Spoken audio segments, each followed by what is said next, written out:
How loud can it be at the Delta Center? Well, it's not even approaching the top decibels yet, with the game not yet underway.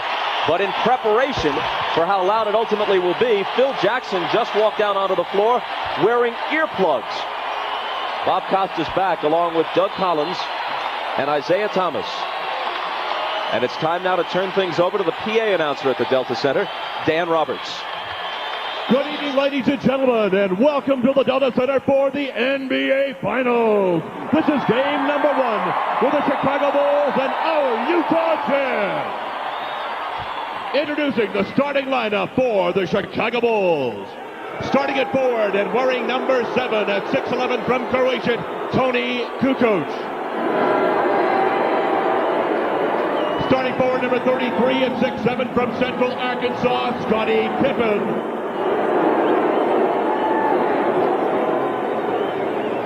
Starting at the center position, number 13 at 7 feet from New Mexico, Luke Longley. On the guard line, wearing number 9 at 6'6" from Miami of Ohio, Ron Harper. And at guard, wearing number 23 at 6'6" from North Carolina, Michael Jordan. The Bulls are coached by Phil Jackson.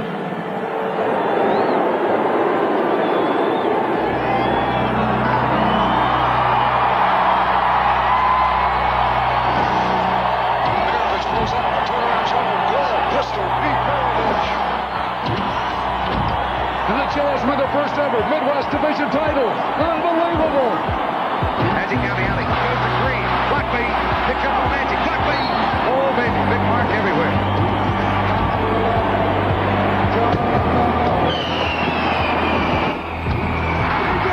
We did it. A new NBA 16.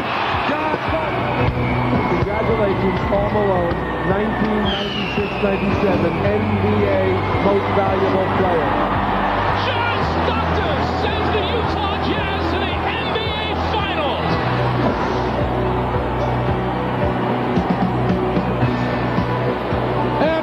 Ladies and gentlemen, introducing our Utah Jazz. Starting at forward, wearing number 32 at 6'9" from Louisiana Tech, the mailman, Karl Malone. Starting forward, number 3 at 6'7" from Long Beach State, Brian Russell.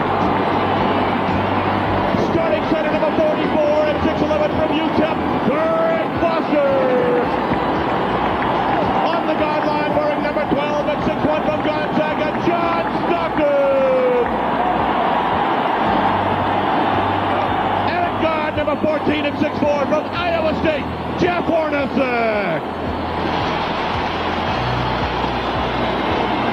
The Jazz are coached by Jerry Sloan.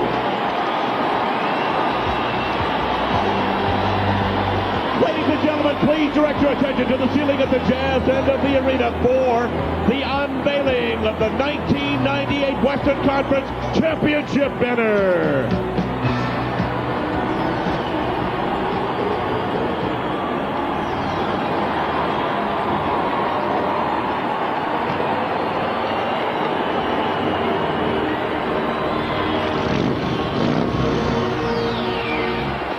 Well, as we wait for the banner to be unfurled, we present Ahmad Rashad. Go. All right, thanks, Bob. I spent some time in the Bulls locker room before the game. They are loose, they're confident, and they're enjoying playing the role of underdog. Now, as far as that question is rest, too much rest, not enough rest, Michael Jordan says when you're trying to win an NBA championship, rest does not enter into the equation. He also told me that he has never felt better in this particular time during a championship run. He said the key for him is to have as much fun as possible in this series, and we all know that in order for him to have fun, the Bulls have to win it. Now, for the Jazz part of it, let's go down to Jim Gray. All right, thank you very much, Ahmad. I spoke to Jerry Sloan. He's very concerned about the Jazz in the first half. He said, we cannot be in a hurry. We need to find our legs. He's concerned they're going to try and do too much in the first half and won't have anything left in the fourth quarter. I asked Karl Malone about it. He says, we must survive this first half. If we can, we'll have a big advantage for the rest of the series, because then we will have all of the rest that we have had. I asked Carl what was the big difference between this year and last year. He said last year we thought we could win a championship. This year we know we can. And finally, Adam Keefe has the flu. He's weak, but he is available. Bob? Jim, thanks a lot. And as the build-up continues before the tip-off for Game 1, the Jazz have one more item, and that would be, from the world of boxing, the tuxedoed Mr. Michael Buffer. This is the moment you've all been waiting for the thousands in attendance and the hundreds of millions watching around the world. Ladies and gentlemen, let's get ready to rumble!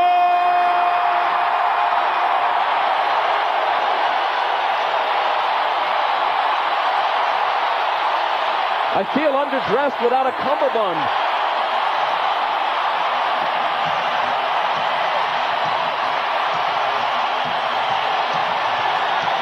Dating back to Seattle in '96, the Bulls have lost 4 of their last 5 road games in the finals. But their one victory in that string was a huge one, Game 5 here, to take a 3-2 lead back to Chicago a year ago. The officials are Steve Javie, Ron Garretson, and Bennett Salvatore. Chicago ball to start it. Russell on Pippen. Michael, jumper on Hornacek. Off the back iron. Loose ball to Longley. Kukoc open. And it comes up short. Malone takes it the other way. Stockton on the drive. Dishes to Foster. Stockton gives them a fresh 24 with the rebound. Now, Scottie Pippen is going to guard Foster and roam around a lot. You see him right now on Stockton. That's only because they got mismatched on the rebound. Malone's first shot. Doesn't get the roll. Foster trying to follow. Knocked away cleanly. Out of bounds to Utah.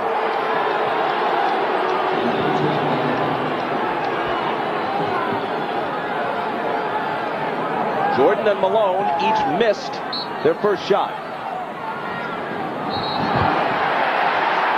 And there's a whistle as there's contact away from the ball between Russell and Kukoc.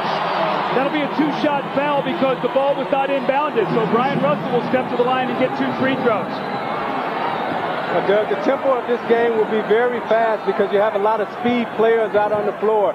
Chicago is going with the smaller lineup of Tony Kukoc, and Utah is going with the smaller lineup of Foster and Russell. So the speed should favor Chicago. Brian Russell averaged only 9 points a game during the regular season, down from the year before. But in the playoffs, he's really picked it up in all aspects of his play. He's covering Pippen now. He'll also be on Jordan at various times during the series.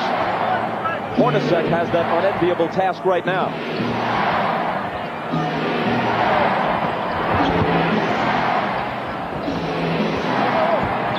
Five on the shot clock. Kukoc.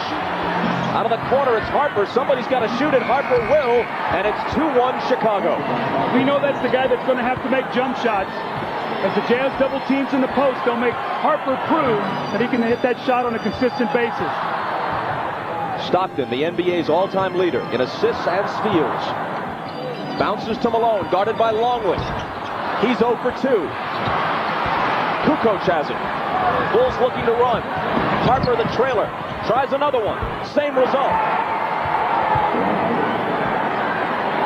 Harper's 2 jumpers put Jerry Sloan's team behind 4-1. And we've played a bit less than 2 minutes. Utah has missed its first 4 field goal attempts. That's the end of that string as Stockton waltzes in off the left side of the lane. He is so good at getting the double team, reading it, make you get back to your own man, and then driving the ball right up your back. Malone on Longley.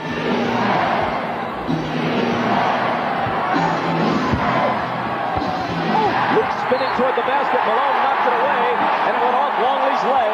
It belongs to the Jazz. When you're a big man and you're in the low post, you can't put it down below your waist, or Karl Malone will slap it right out of your hand. That's his favorite defensive move.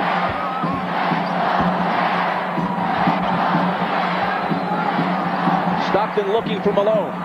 Longley pokes it away. Malone chases it to the corner. Now Stockton again. Driving baseline. Hornacek through a crowd. Tough shot. Pops out.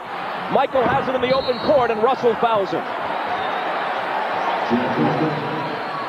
You could almost feel there that Russell was afraid Michael was going to get a breakaway, did not want him to get excited early in this game, so he took the foul. But Russell's going to have to be very careful. They're going to need him on the floor, Bob. He's got to use his fouls very wisely. Pippen, his first shot. Rolls around and doesn't drop. Hornacek has it. Ahead to Malone, to the hoop, and Utah claims the lead.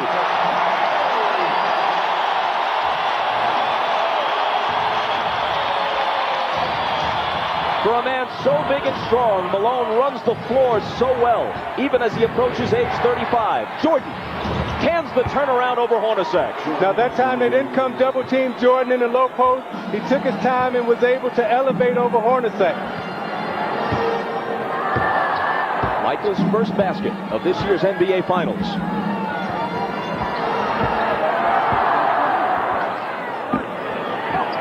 Pippen got in the passing lane, cuts in front of Hornacek. Now it's 1-on-2, but Scotty takes it to the hole himself for the emphatic slam.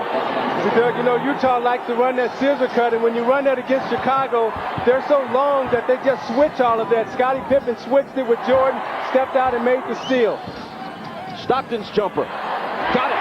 There's that screen roll we talked about. They forced it baseline, and Malone stepped up and screened baseline. No one stepped out, and Stockton can make that shot. He's a 50% shooter.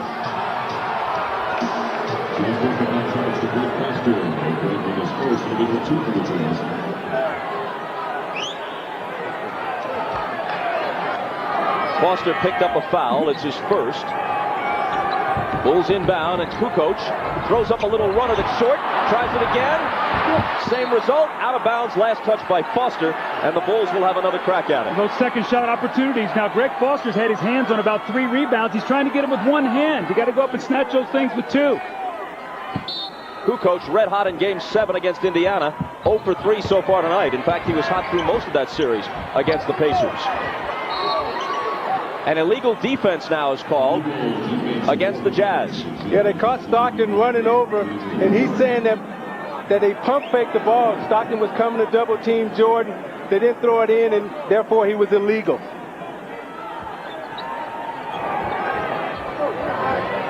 Foster on Kukoc. Into the lane for Pippen. Up top Harper. Kukoc for 3. Rattles in and out. Longley battling for the rebound with Malone, and Carl saves it into Hornacek. Malone underneath Foster. Contact, but they let it go. No foul. Back comes Chicago. Pippen thought about a 3. Now puts it on the floor and takes it baseline. Throws up a wild shot, no good, and Malone has it. Hornacek the pull-up. Spins out. Loose ball battle. It'll belong to Utah. Take a look at the no call a moment ago. Well, this is such a frenetic pace. I think this favors Utah.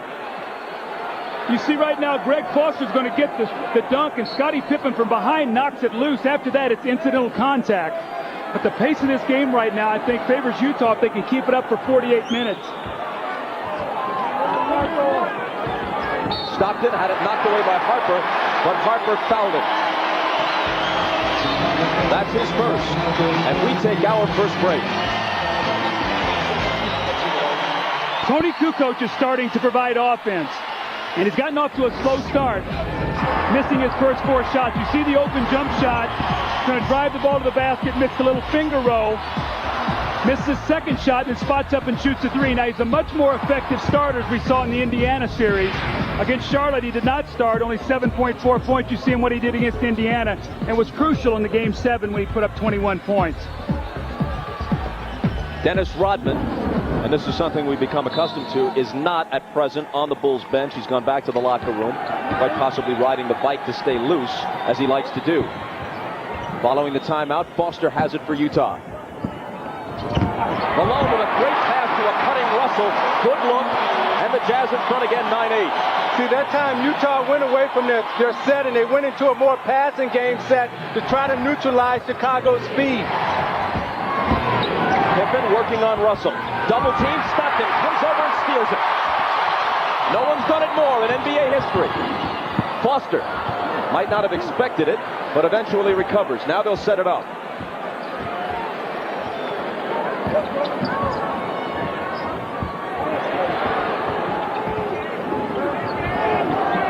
Stockton with 5 on the 24. And his pass finds no one out of bounds in front of the Utah bench, where Jerry Sloan during the last time out, according to Jim Gray, told his team, wait a minute, you just saw the Bulls beat the Pacers by killing them on the offensive glass, and already in this first quarter we've given them 4 second chance opportunities. We can't let that happen.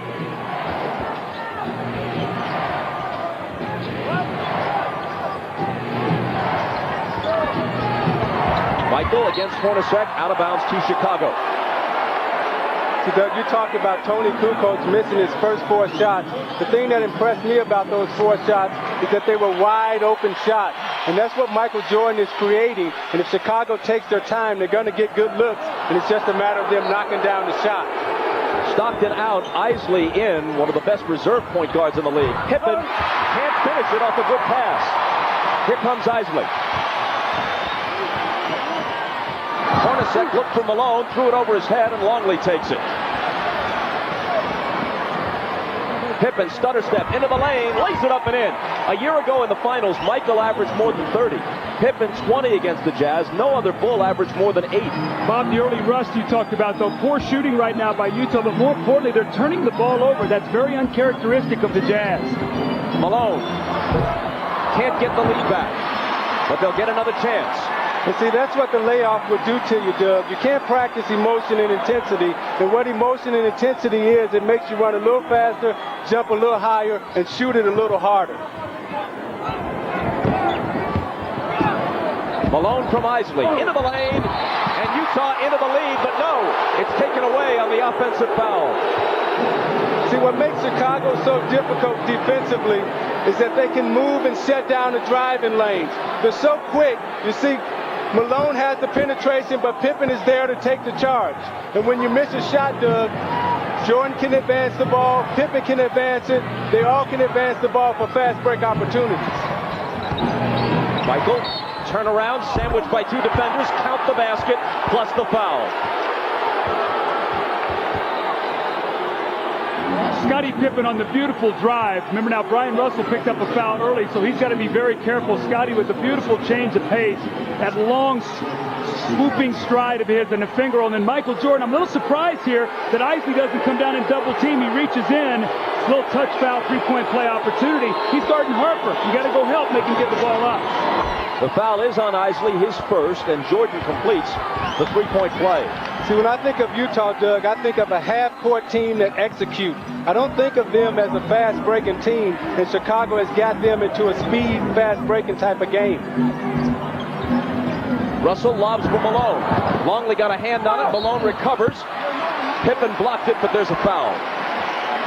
And Malone will come to the free throw line, where he shot 83% in the Western Conference Finals against the Lakers, and 76% for the year. But you'll recall that he shot free throws poorly in last year's final against the Bulls, and that's part of the reason why Utah lost it. NBA.com is at the NBA Finals, providing complete coverage of the Jazz and Bulls. You can log on now and join a live cybercast with NBA and WNBA stars. That's the NBA.com arena. That's what the page looks like tonight.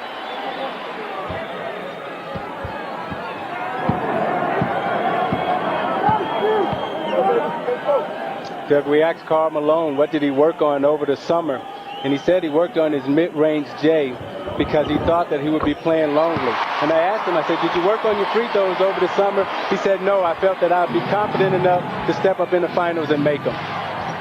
Knocks them both down. His 2 crucial misses at the end of Game 1 in Chicago a year ago led to a Bulls victory. A Chicago offensive foul. It's on Luke Longley now. You cannot get him in foul trouble with Rodman's thumb being hurt. He's doing a very good job on Malone in the low post. He's been fronting him, forcing him to step off the block and do everything facing up about 15 feet away from the basket. So you're going to see an early entrance here by Dickie Simpkins, not Dennis Rodman. Watch Longley move on this screen now. Russell's going under. He just lowers his shoulder, and that's a foul. Longley out, Simpkins in, Rodman just now returned to the bench. Foster out of the corner. The one-time Bull hoists it and misses it. Malone taps it back out to Russell. Foster has got to make himself available to the ball. Scottie Pippen is not even worried about him on the floor. So he's got to find the open area and make the shot.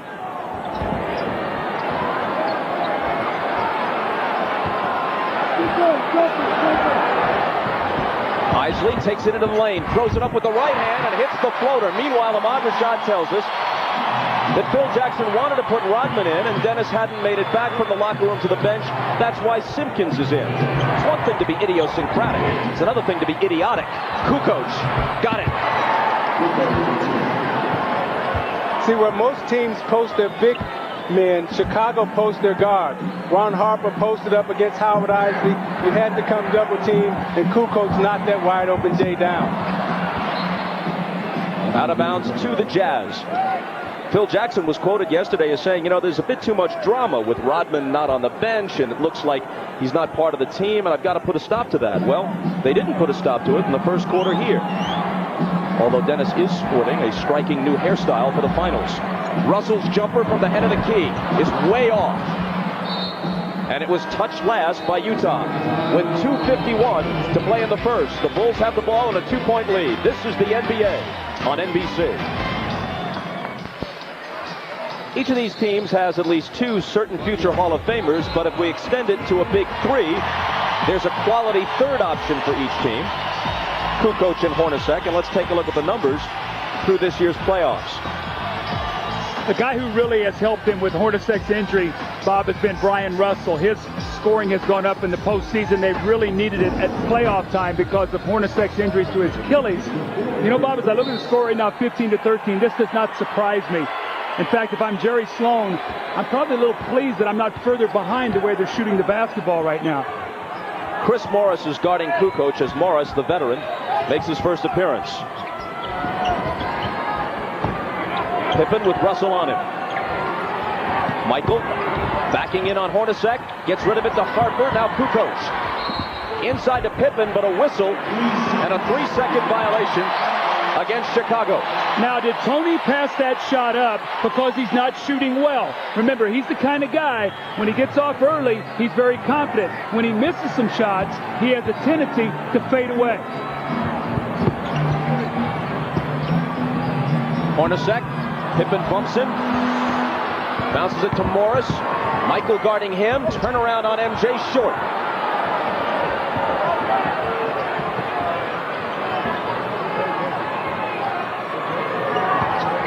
Simpkins. Off to Harper, behind Simpkins' screen, and Harper misses. Morris takes the rebound. Hornacek through a slew of defenders and missing on the run. Harper will bring it back the other way. Into the lane he goes, drops it off to Pippen, who was fouled. I think Chicago has forced Utah to totally change their style of play. They're normally a post-up team, pounded inside. Jerry Sloan has made the decision to go small to try to keep up with Chicago's speed. And I don't think they practice this way. This lineup that they have out on the floor, I don't think they even practice with this lineup out on the floor. But Isaiah, they love to run at home. They're a team that loves to fast break here in the Delta Center. They like to get the game up tempo. I think you play right into Chicago's hands when you have a speed game. Pippen missed the first 38 games of the season following surgery on his left foot, and actually says that his legs are fresher as a result as we go through the grind of the playoffs. Chicago's lead is 4. The last time Chicago played in here, they held the Jazz to only 13 first quarter points. The difference was the score was 35-13 at the end of one.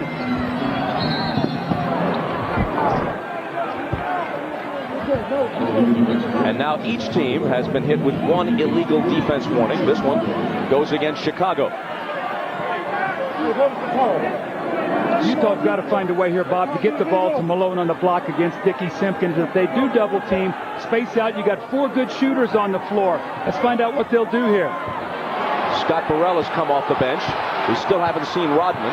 At least not on the floor. Malone muscles it up on Simpkins, but Dickey held his spot pretty well and pulls in the rebound. Here's Burrell.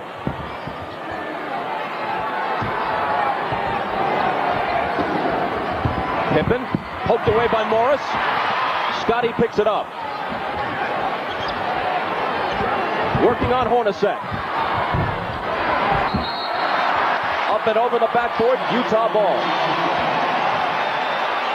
Karl Malone has him right where he wants him, gets a little excited, loses his footing, and throws a weak shot up to the basket. Dickey Simpkins cannot guard him down there. He's got to take his time, power that ball through him. Malone is 1 of 5, and Utah as a team is 5 of 18.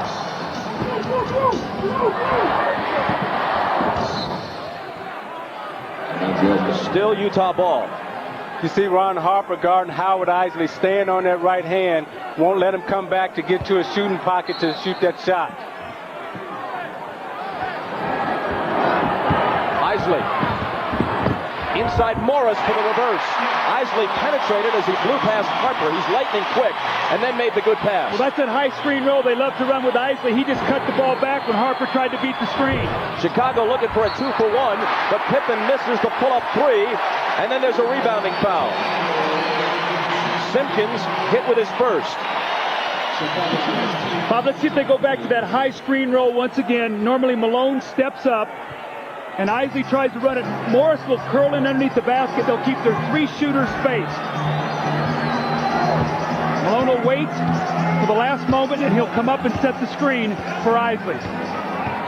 Game clock overlapping the shot clock by a couple of seconds.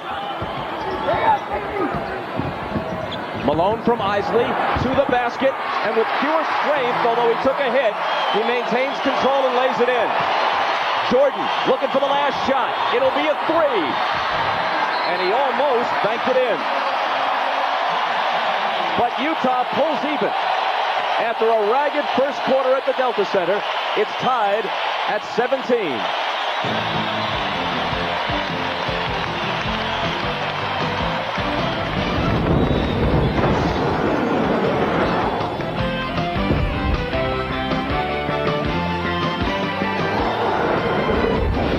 The high screen roll. You're going to see Ron Harper try to beat the screen, and Eisley's going to cut it back. Pippen steps up, and Morris goes right in and gets the easy layup by the nice bounce pass for Eisley. It's that high screen roll that they do so well. They read it, work against the vision of the defense, excellent pass, and a wonderful finish for Chris Morris.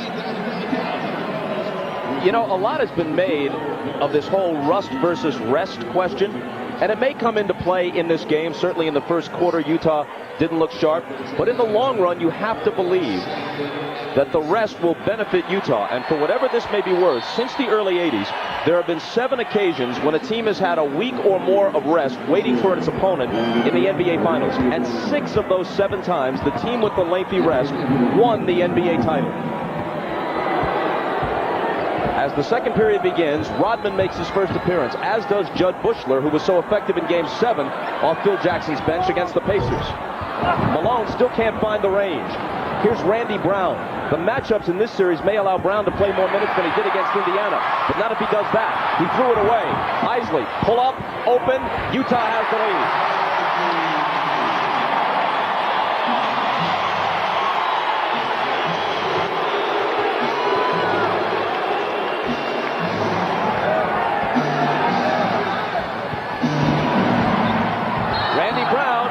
You know, Bob, you talk about rest versus rust. And when you look at the Chicago Bulls in Utah since the end of the regular season, look at the days rest that Chicago has and that Utah has. They're identical. And the reason is because Chicago finished their series early in the playoffs, but not most recently. Most recently, it's Utah with the rest. Now, they love to post Shandon Anderson the moment he comes into the game. He tries a fadeaway on Bushler, but there's a whistle before the shot. That's number 1 on Judd. See, Karl Malone has been taken out of the game. Looks like he's changing shoes. So I don't know if he's a problem with his shoes or if he's just resting his feet. But the equipment man has brought out some new shoes for him. Malone and Stockton both on the bench. Shandon Anderson tries it again on Bushler. And hold on, says Steve Javie. Another foul on number 30, Bushler. This lineup is an interesting group for Chicago. It looks like that Phil Jackson is just trying to buy some minutes because the only guy that can score out there right now is Scottie Pippen. Phil Jackson, who seemed to shorten his bench for most of the Pacers series, has already used 10 players in the first quarter plus here. Morris into Antoine Carr. Another try for the veteran. Blocked away by Simpkins. Now it's Anderson. They go 0 for 3 on this trip. They're just so excited right now. They're rushing everything.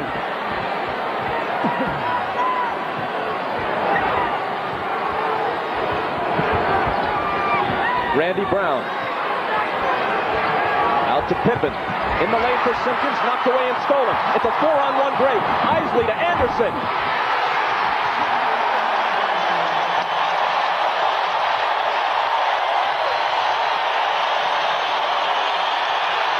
Utah by 4.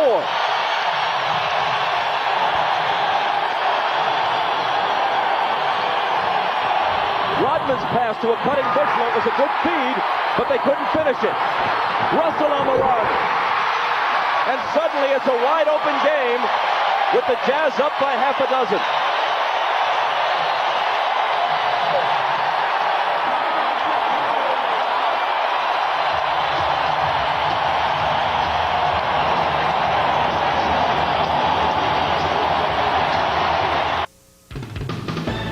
The NBA on NBC is brought to you by the U.S. Army. Be a part of the toughest, smartest army in the world. Be all you can be.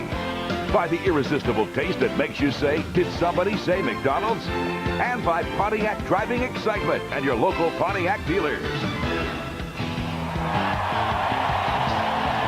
Phil Jackson went to his bench, and turnovers really hurt them. Scottie Pippen with the bad pass. Howard Isley keeps the ball in the middle of the floor like a good guard should do. It's actually a 4-on-1 break. Shandon Anderson with a beautiful finish. And then this led to the timeout. Shandon Anderson throws ahead, and Brian Russell with the emphatic dunk.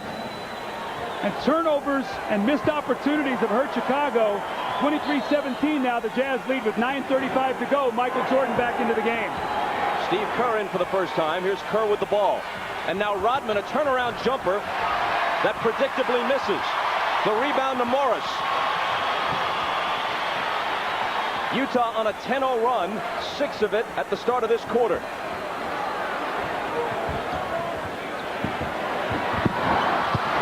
Anderson. And Rodman protects the rebound. Well, you can really see they're going inside to Anderson.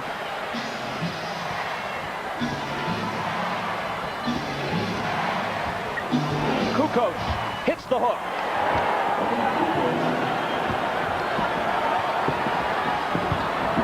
At the other end, it's Morris. Bumps off a defender and lays it in. Isaiah, can't you feel how Utah is trying to run? They're trying to run the Bulls. They're saying they have played a lot of basketball games, an emotional 7-game series. They're really trying to push this tempo at home. Yeah, but Doug, I think they're making a big mistake by trying to run with Chicago because that's not their character. Kukoc's miss is poked out of bounds, touched last by Chicago. The pass to Chris Morris. Michael Jordan tries to take the charge. No call. And Chris Morris, once again off the bench, has been a big factor. Stockton back in, as you see, guarded by Kerr.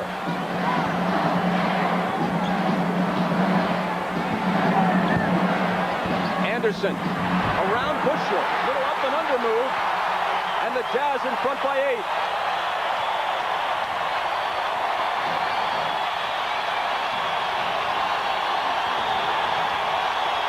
Listen to this crowd at the Delta Center.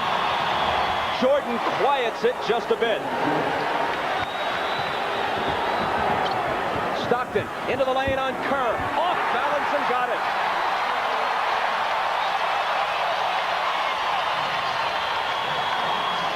Six for Stockton.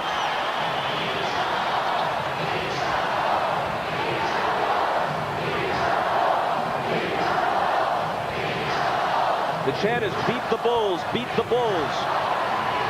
But first, you have to stop Michael Jordan.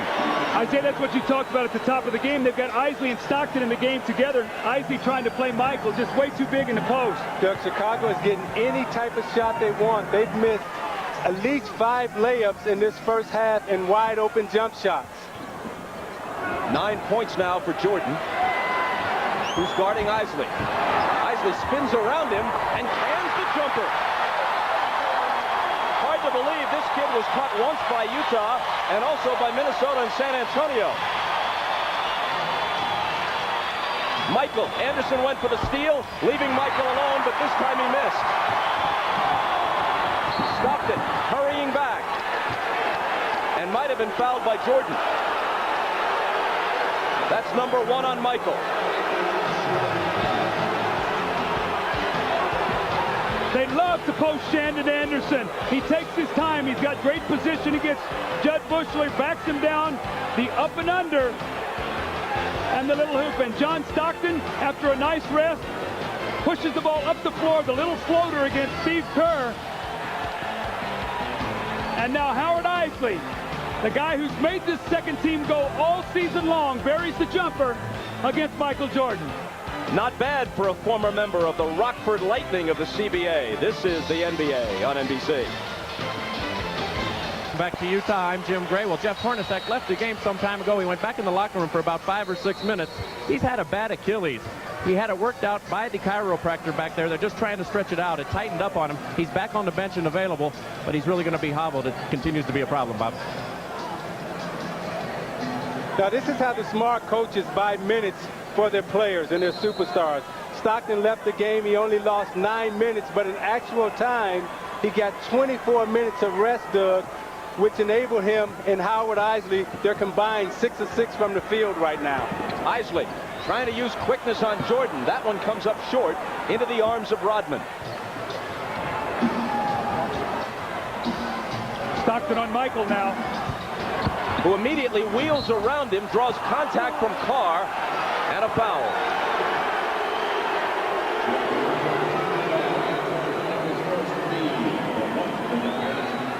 Must See Thursday on NBC starts with Friends, then Veronica's Closet, followed by Seinfeld, Just Shoot Me, and ER. Must See TV tomorrow night on NBC. Foul on Antoine Carr was his first. Jerry Sloan does not like the matchup. Brian Russell's going to come back in, probably for Isley to put a bigger body on Michael Jordan.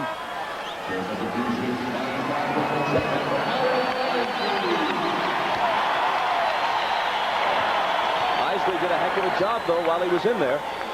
And at this point, with John Stockton at age 36, playing less than 30 minutes a game, Isley's performance has been so important for Jerry Sloan.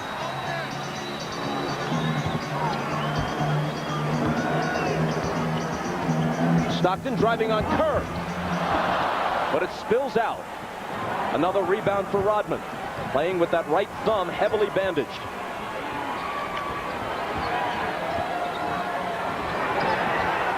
Dennis, fans taunting him. Kerr pops a baseline jumper and hits it. Quick release before Stockton could get there. Well, he can't roam as much with Kerr in the game. He likes to wheel back and double team the basketball. He's got to stay more at home against Kerr. Now it's a 4-point difference. Carr left alone. Can't make the Bulls pay for it. Loose ball to Rodman. Pippen with Jordan on his left. His pass knocked away by Stockton, who flips it to Russell, who pushes it up the floor. And it's finished by Shandon Anderson. Stockton just made a smart defensive play. He ran right to Kukoc. He was going to double team Jordan, but he saw Kukoc standing there, and he ran right back to him and intercepted the pass.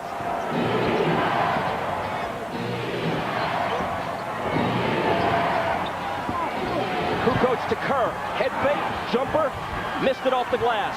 Pippen has the follow. And what surprised me on the layup by Shandon Anderson was Rodman was back. He could have taken a foul and made him shoot some free throws. He just backed out of his way. Isaiah let him lay the ball in the basket. I think right now Rodman is very concerned about his thumb. And you know, Doug, when you have an injury, you have a tendency not to be as aggressive as you normally would be. The jumper by Anderson. Kukoc got a piece of it. Make it Morris on the shot. It was Morris's shot, deflected by Kukoc.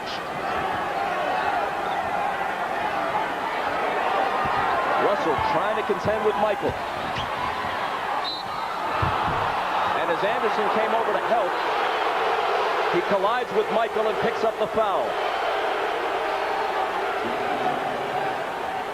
Now you watch Jordan in the post. He'll take his time. He'll bag Russell down. And then the contact will come from Anderson. I think he was guarding Scottie Pippen, and Scottie Pippen ran him right into a foul. Anderson got the worst of that, and he got the foul. Michael, you don't realize how strong he is. He just punishes defenders. To the rest, Karl Malone got off the floor for 6 minutes. He got a total of 11 minutes rest, so really double the time that he missed on the floor. Stockton had Kerr by the jersey, and he nods in assent as Steve Javie spots it and hits him with the foul. That's one on John.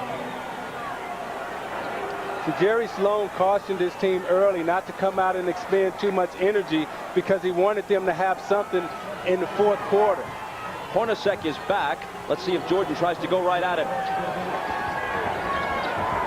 Rodman has it knocked away by Malone. Stockton over. Now it's Kerr. Pippen can't hit it. Neither can Jordan. Back comes Russell. And there's a foul. John Stockton is such a tough guy. You watch the dunk attempt miss. Now watch Stockton step in here. He knows he's going to get smoked by Michael Jordan.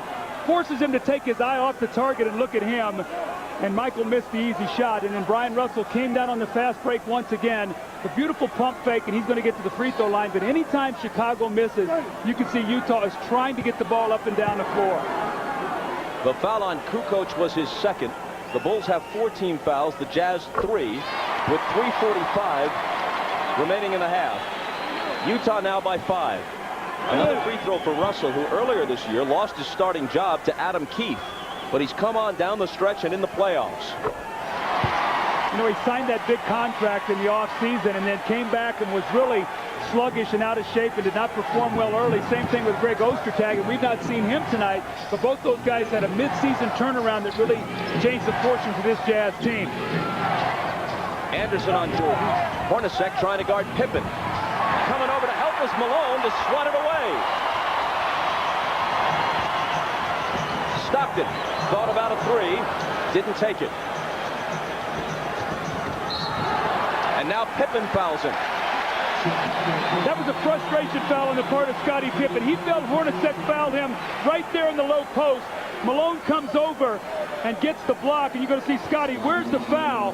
So when he comes down the other end, a little too aggressive on Stockton. Stockton very smart, knows they're shooting free throws. He'll step up to the line, use Scottie Pippen's aggression against him on that possession. Chicago's now over the limit. John Stockton's a much more effective player at home, usually plays more minutes.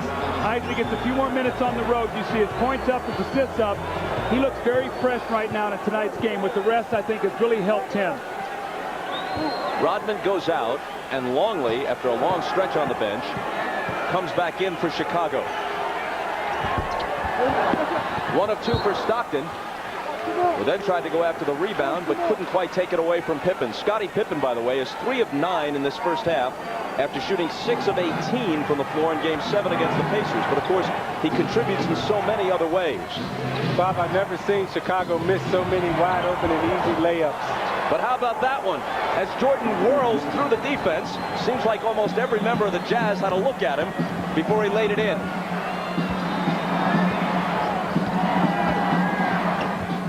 Michael with 13. Luke Longley's doing a very good job, Bob, trying to keep in front of him. He recovers to block Malone's shot, but fouled him. See, his size has really bothered him, getting in front of him. That's 3. That's 3 on Longley, but Michael Jordan, the whirling dervish move on the other end of the floor. They jump out to try to trap the screen roll. He goes baseline. Malone reaches. And the little finger roll, that was wide open, but that sure wasn't easy, Isaiah. But how about the foot fake, Doug, that got him wide open for that easy layup?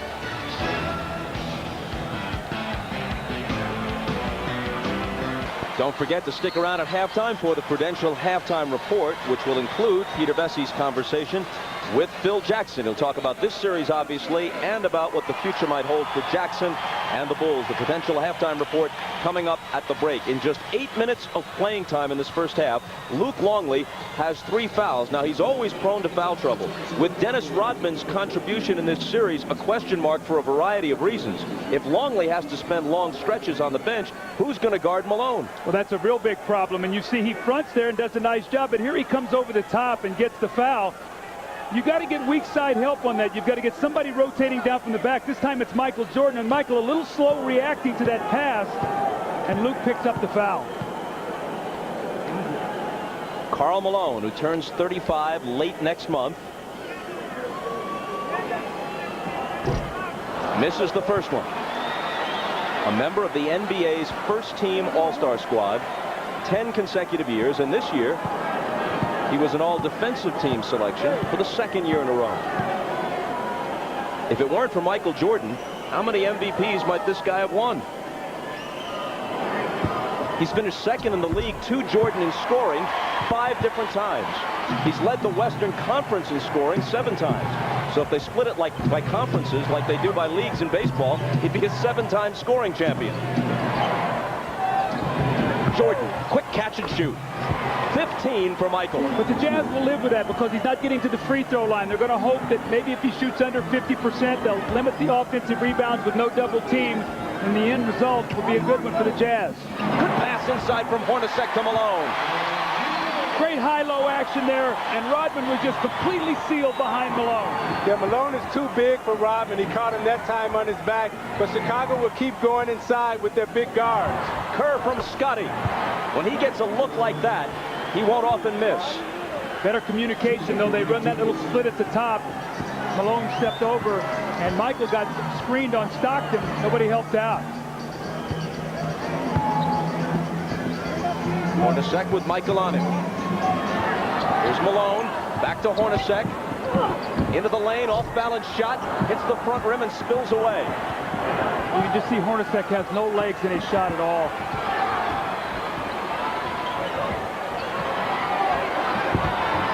Michael, single coverage. And that's what happens. Same spot, same dance, same music. 17 points in the half, 12 of them in this quarter. And Utah asks for time.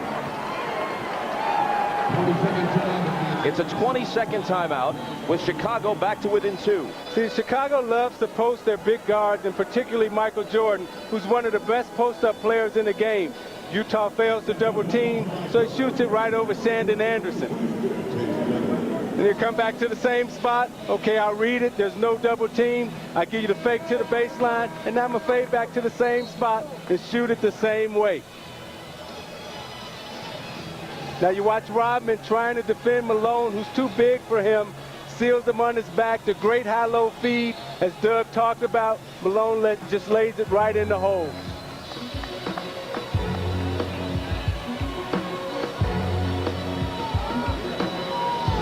Last year's MVP, Malone.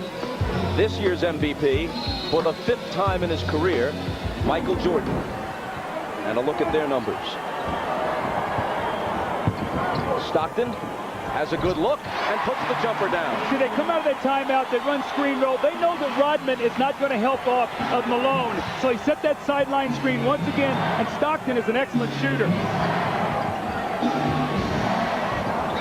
Kerr to Michael. As they go to the man with the hot hand. Again, single coverage by Anderson. Hornacek comes over. Michael with the up and under. Count it, and he'll come to the line with a chance to reach 20 points in the first half. Now that's how smart Michael Jordan is. He'll get it on the low post, wait, he knows they're going to come with the double team. Okay, this time I'm going to fake it to the baseline and I'm going to step through and split it.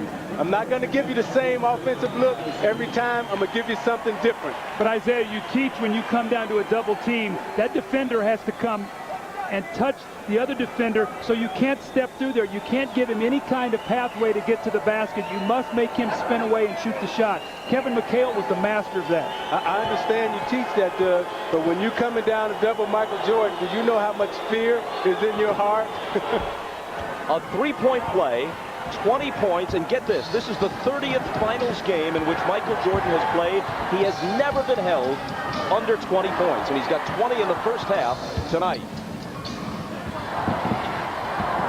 Stockton on the move, and banks it home. What a tough shot by Stockton. They tried to run the same play. This time Kerr forced him back into the middle.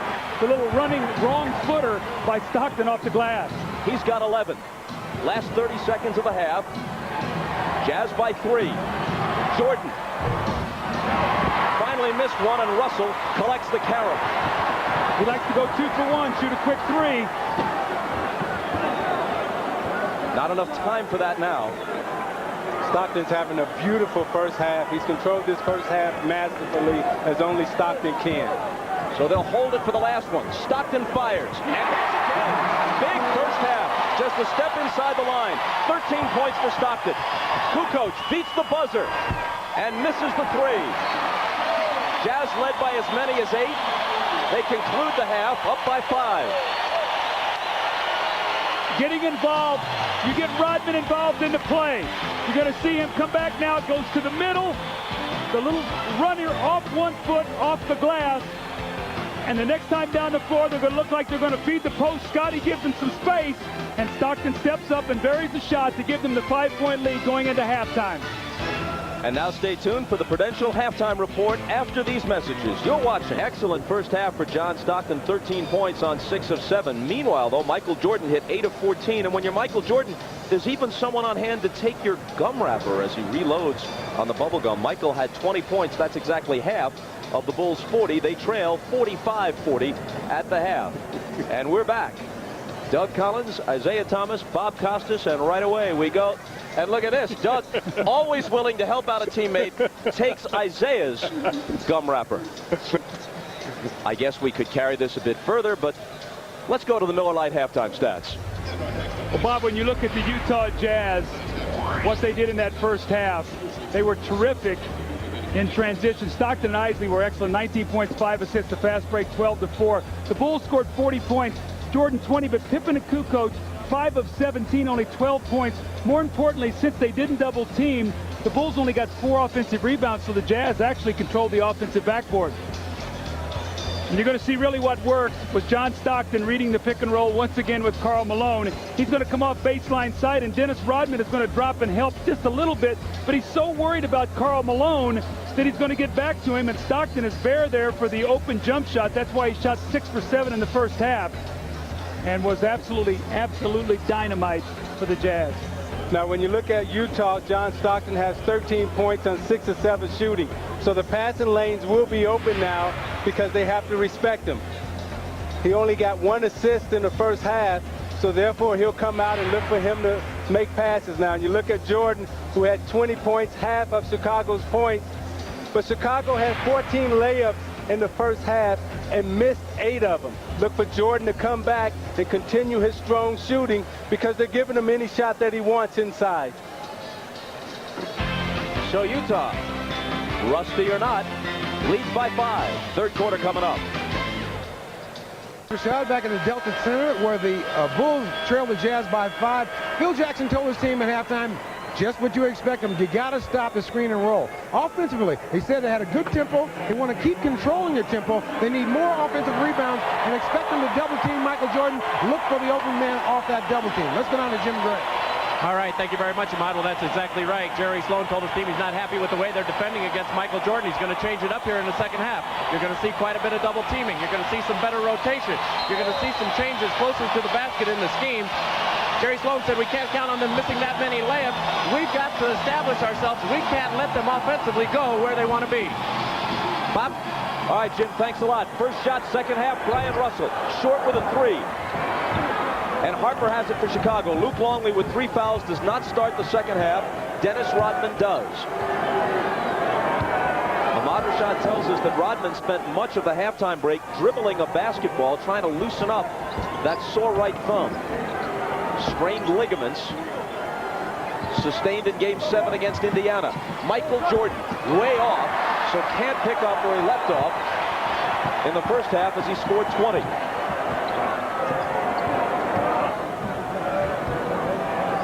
Malone over Rodman. In and out, and Harper takes it. Pippen to the hoop, or hold. That's a combination of hoop and hold to the hool. Don't use that, Zeke. He went there, too. He went any place he wanted to go and got the hoop. Who will score the next one? Hornacek has it.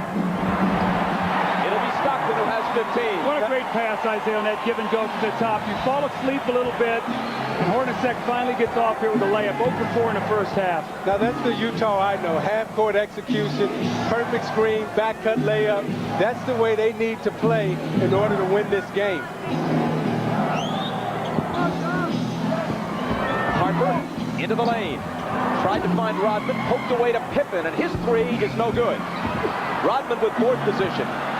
Michael hits the open three and matches the number on his uniform with 23 points. The minute you start double teaming, though, what you do is you open up that offensive board, and that's the one thing Jerry Sloan has to be concerned about. They've got a defensive rebound like they did in that first half. Utah by only 2. Hornacek with Kukoc into Malone, and Rodman fouled him trying to poke it away. That's only number 1 on Dennis. See, the dilemma is how do you defend Jordan? And when you go to trap him, that leaves Rodman on the offensive glass, kick back to Jordan for the 3.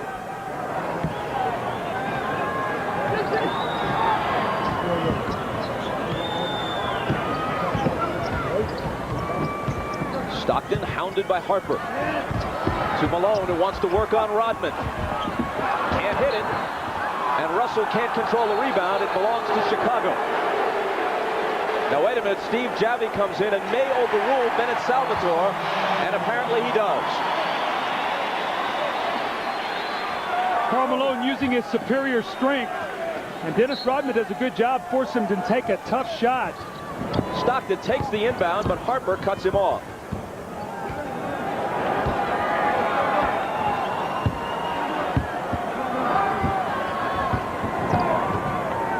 Malone screening for Stockton, who drives the baseline, tries the reverse, and Rodman picks up a second quick foul.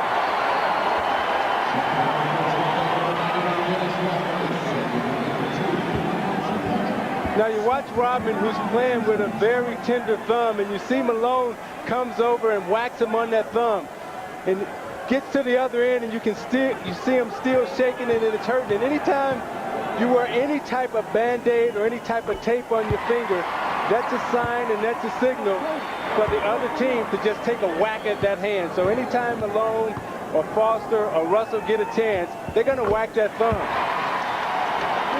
Stockton hits them both. Stockton playing in his 142nd career playoff game. No one has ever played in as many without winning an NBA title. And Malone not far behind in that category. Kukoc looking for help. 5 on the 24. Dribbles it off his foot. And Russell, battling for the loose ball, comes up with it. Pull-up jumper.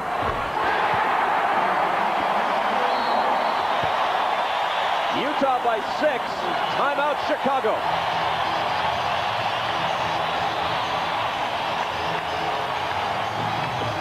These are the kind of plays that win basketball games for you. Tony Kukoc off his foot. He reaches down for the ball.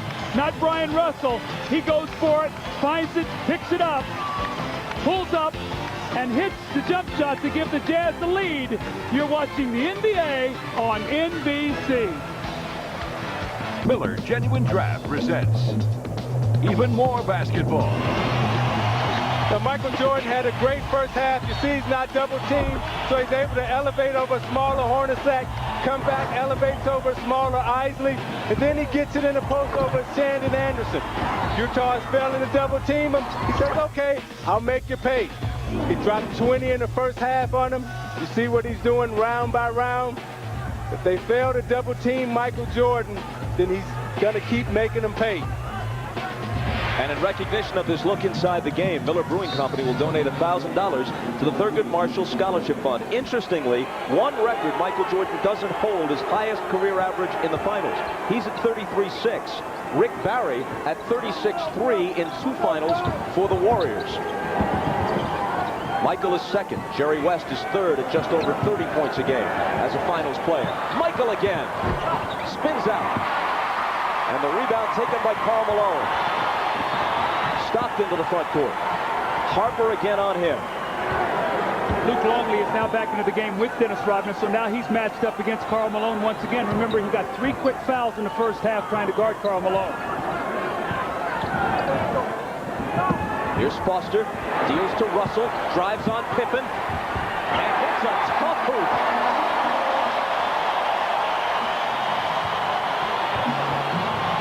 Russell's got game. He'll take it to the basket. He'll shoot the 3 on you. He's a good defender. Longley inside off a nice feed. See, when you come to double Michael Jordan with size, that time Foster came to double team. Luke Longley followed him right to the basket and got the easy layup. Well, Jerry Sloan's not happy because Karl Malone's supposed to pick up that cutter and did not do it. Longley's first basket. Malone over Longley. Rodman has the rebound. Trying to play through some pain. There's no question that thumb is bothering him. Chicago has baited Karl Malone into a jump shooting game. He must get back into the post. Jordan, turnaround on Hornacek.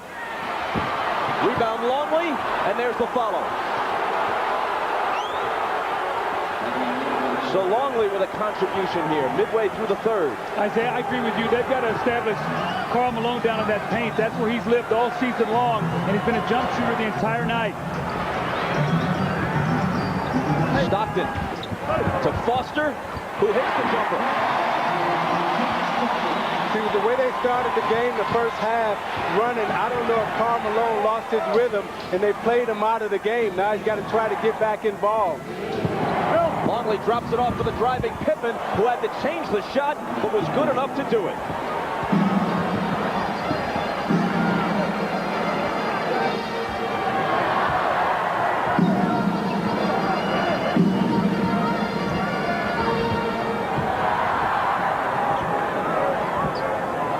Stockton backing away with 6 on the 24. Now bouncing it from Malone, it's off his foot.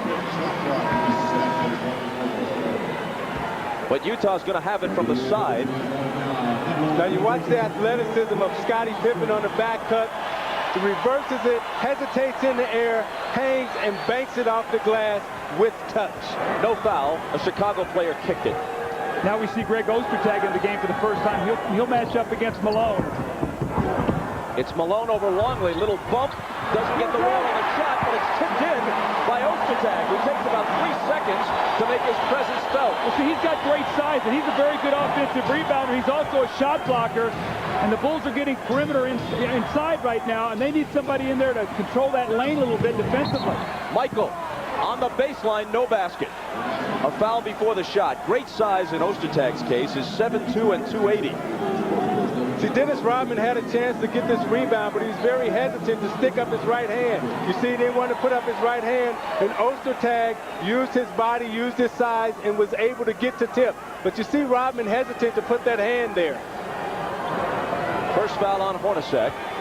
Bulls inbound, and it's Michael. Off the dribble, against Hornacek. Misses over it. Rodman gets it to Longley, and Longley with his third basket in a short stretch here in the third quarter. It has to be a concern. Only 2 second chance points for Chicago in the first half. That's 7 now already in the third quarter. Michael Jordan has cooled off in this third period. He had 20 at the half. He has only a 3-pointer in this third quarter to show through the first 6.5 minutes. Howard Eisley. And the Jazz need the same kind of production out of Eisley in the third quarter that they got in the first half. Russell thought about a 3. Pippen gets up on it. Now he lets it go. And Pippen takes the rebound. A Utah foul. Jordan had gotten back ahead of the field, but Pippen didn't see him in time, and now Malone picks up his second foul.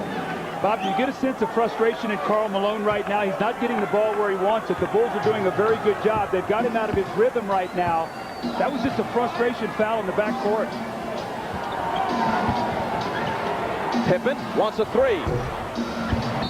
It doesn't go, and there's a foul on the rebound.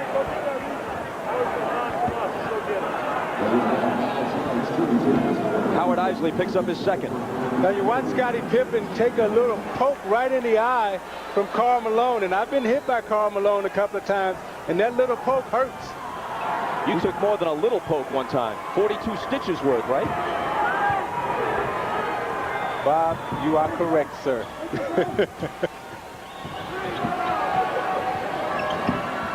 Michael, just 1 of 5 in this quarter.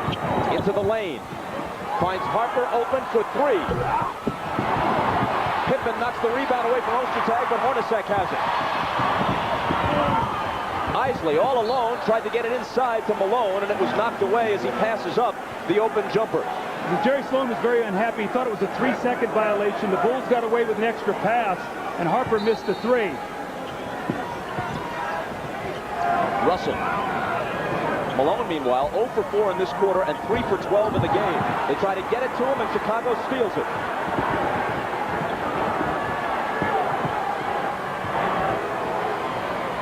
Bulls trail by 4. Pippen has trouble with the pass, recovers it. Then stepped out of bounds.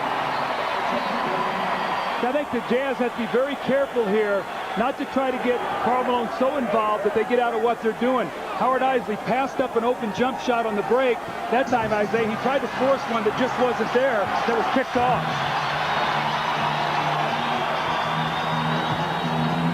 Isley drives by Harper, shoots on the run, and banks it in. That's a great shot by Howard Isley. It's a floater right before the defender gets there, so it keeps the defender off balance, and he really doesn't know when to jump.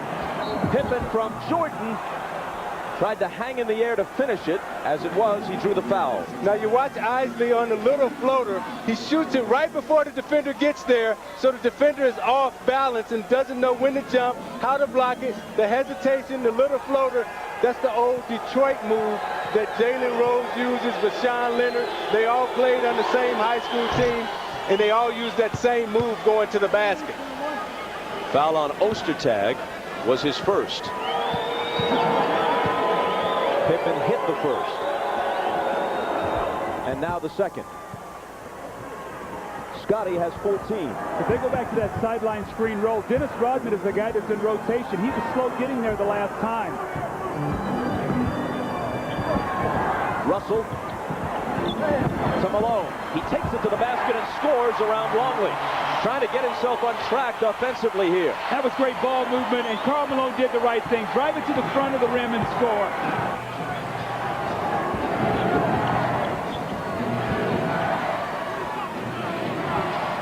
Jordan. Hornacek up on him. With the left hand, he leans into the lane and tosses it home. Now they have an illegal defense. That should be illegal offense.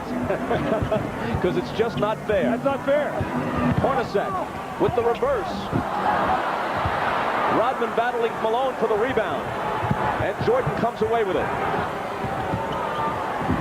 Again, this one spins out. And play is stopped as they chase after the loose ball. Karl Malone gets a nice feed by Brian Russell out of the trap, drives it right past Luke Longley for the score.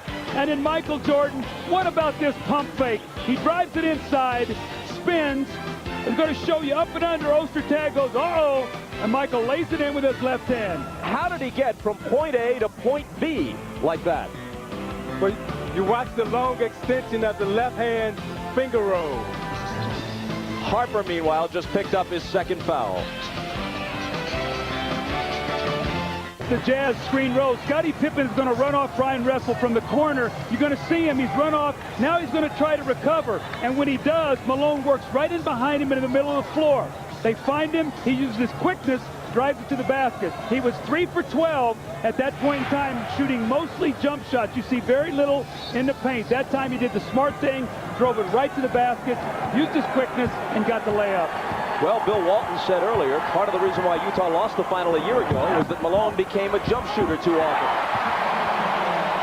Set play out of a timeout, realizing Michael Jordan overplays, pressure release, good backdoor pass to Jeff Hornacek, who makes a tough shot. And that was his first basket. Jordan Double team, gets it to Harper. Longley. Ostertag collects the carom. Rodman all over him, but he gets it out to Isley. Bounces to Hornacek. 2 in a row for Jeff.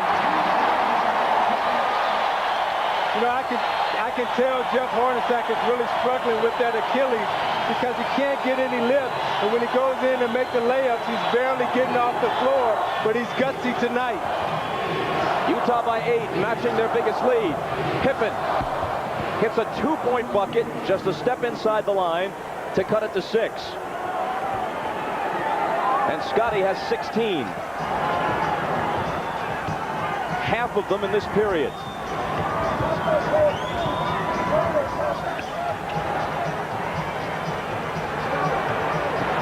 Russell behind an Ostertag screen, into the lane, lost the dribble, and Longley claims the loose ball.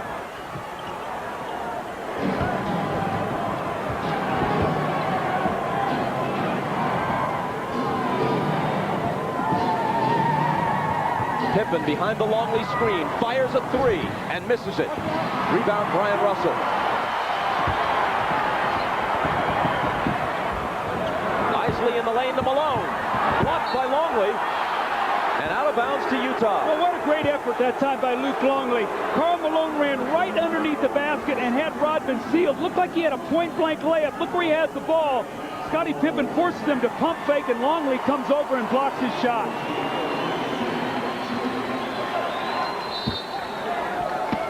Antoine Carr back in. Hornacek juggles the inbound pass, and Rodman picks it up. Another Utah turnover.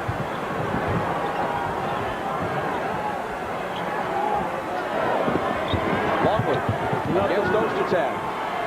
Pippen, head fake on Russell. Longley has it back, but a whistle before the shot and a 3-second violation. Jerry Sloan was pleading for it from the Utah bench and finally got it. Yeah, they caught Dennis Rodman in the 3 seconds, waiting for an offensive rebound. A lot of times Dennis will just run in there and stand. But Doug, I get the feeling that Chicago is just trying to hang around until the last 5 minutes of the game, and hopefully Michael Jordan can take them home. Well, they trail by 8. That was Russell connects. Bob, set play to get a 2-for-1 possession. About 3-second differential on the clock. Game clock, shot clock. Chicago can pretty much hold it for the last one. Just a slight overlap. Pippen finds Kukoc alone for 3. Can't ask for a better look. Hornacek now has 3 seconds to half court where he flings it and almost connected.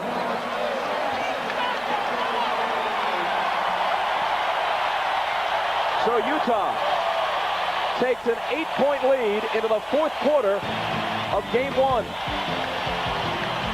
Cold 3rd quarter for the 2 superstars. We'll be back after these messages and a word from your local station.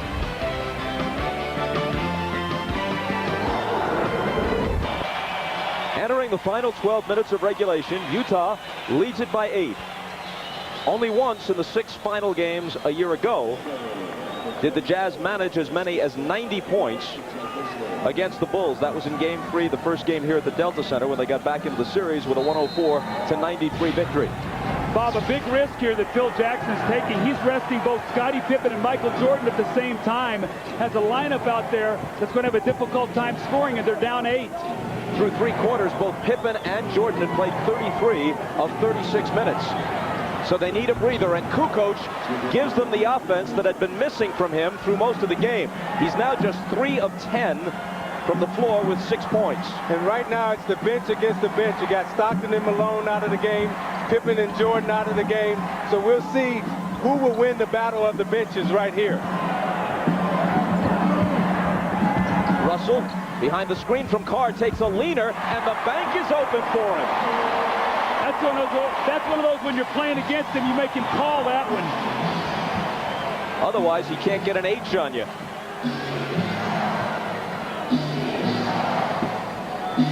Kukoc on the move. His pass intended for Buechler, broken up by Russell, but there's a foul.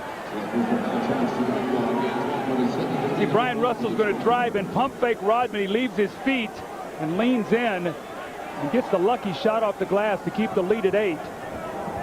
Foul on Antoine Carr, his second. Burrell from Kerr overshoots it. Burrell concluded the regular season and began the playoffs shooting the ball very well. Had a 23-point game in round one against the Nets, but since then his shooting touch has completely deserted him. Well, Burrell is not a spot-up shooter. He's a streaky rhythm shooter, and he needs touches to get his rhythm. He's not a guy that can just come in like a Steve Kerr and just nail one. Here he comes up with a steal.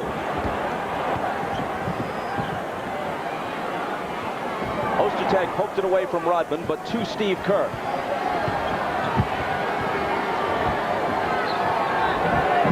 Rodman turns, takes the jumper, and misses it. Rebound Russell. And a chance to take the lead to double digits for the first time tonight.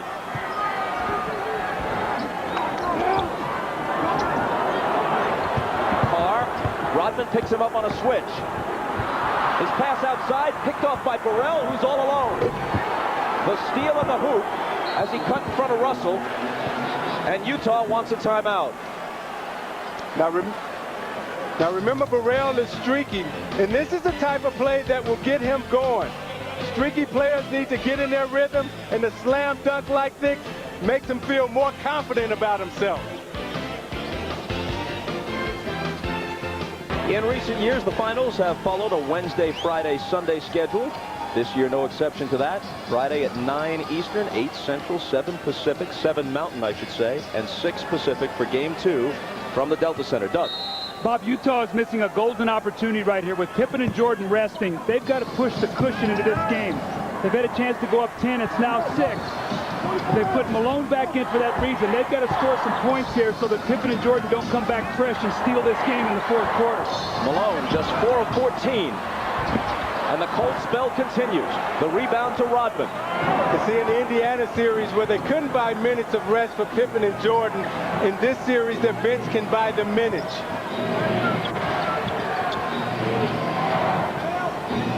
Here's Burrell, and now Kerr. Kukoc with 5 on the 24. Burrell fires a 3 and misses it. The rebound to Ostertag, who has given them a decent contribution here.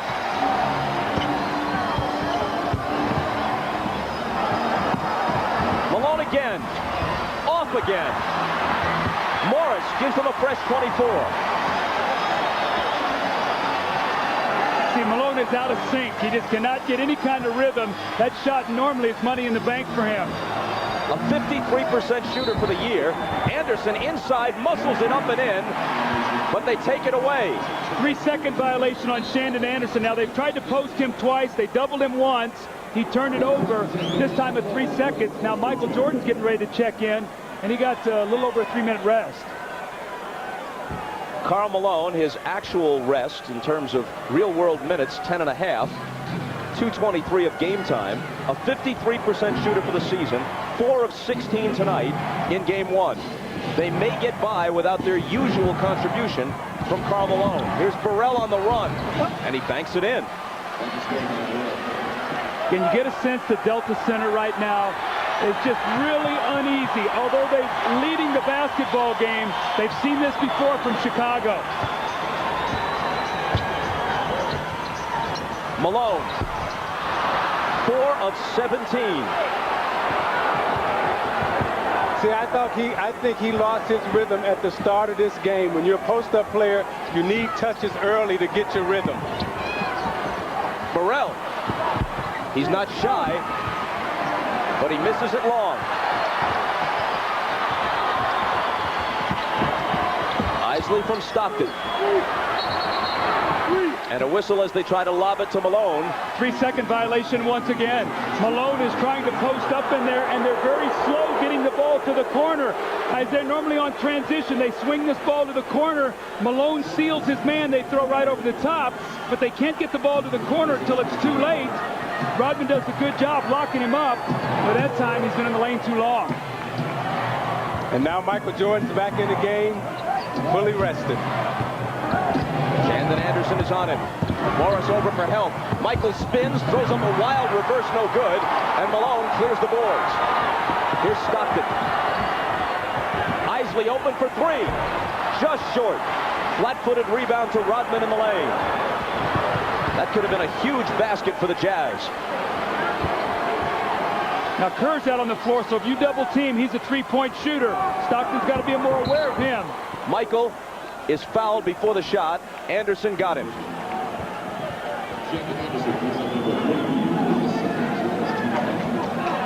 That's 3 on Shandon Anderson. See, Michael got actually over 13 minutes actual rest, only missed a little over 4 minutes of the game. Stockton up on Kerr. Kukoc from Rodman. Missed it badly. Stockton has the rebound. Ahead to Anderson, and he lost it.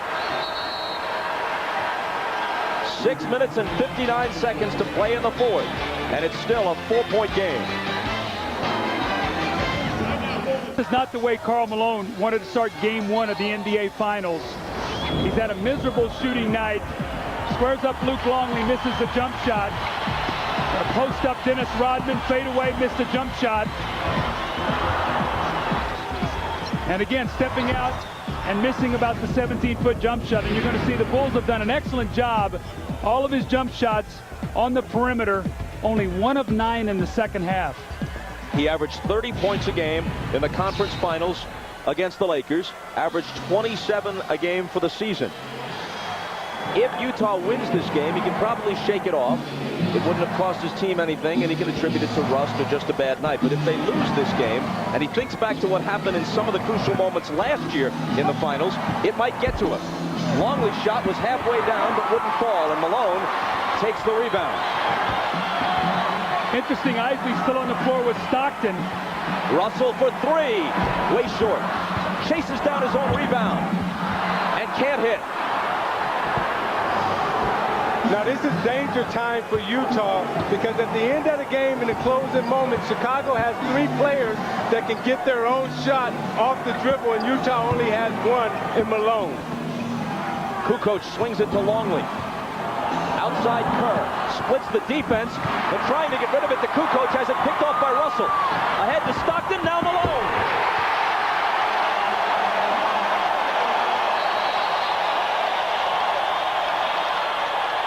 Malone wasn't about to miss that one.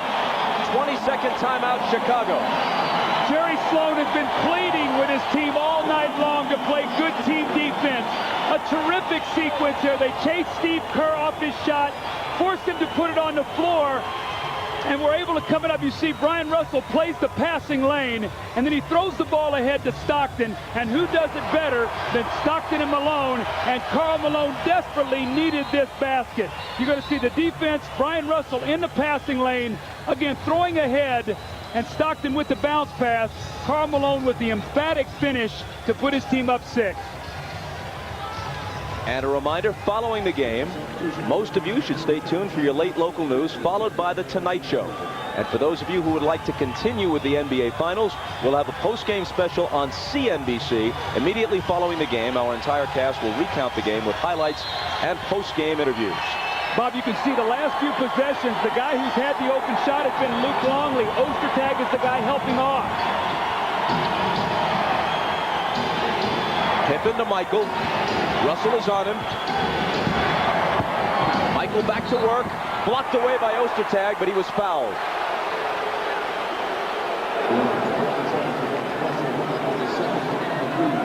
Foul on Russell is second. See, you watch the patience of Jordan. He's looking at Ostertag out the corner of his eye, and he spins baseline. Russell reaches in when the ball is down low. You see Michael Jordan start to go to the basket right now at the end of the game to get to the foul line, because he knows this is where you're going to win it or lose it. That's only the 9th free throw attempted by the Bulls all evening. Michael and Scotty, the only 2 guys who have shot them all night long.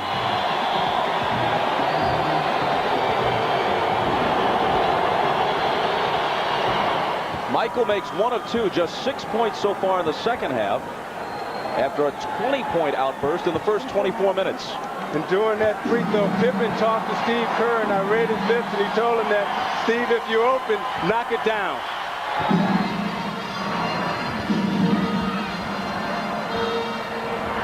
Kerr on Stockton. 5-point Utah lead. Malone backing in on Pippen. Fade away. No. You know, he's getting some good shots in there. He just got some tough rolls. He took his time that time, had Pippen, and just couldn't make the shot. Michael into the lane. Missed it long. Rebound Russell. Malone's only basket of late was a dunk. He remains ice cold with his jumper. And Brian Russell's going back and getting some huge rebounds. Malone low blocks again, and Rodman fouled him as he received the pass. Isaiah, you know this. You're a star player. You got to keep taking the shots. He took his time this time. Just a good look at the basket. You got to think that Karl Malone, an MVP candidate this year and last year the MVP, will eventually make those shots. Eventually they will go down for you. You just have to have enough nerve and enough heart to keep shooting the basketball. He'll take it to the basket and slam it.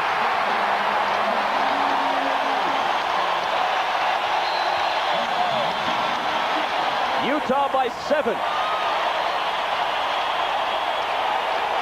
4:38 remaining in the fourth.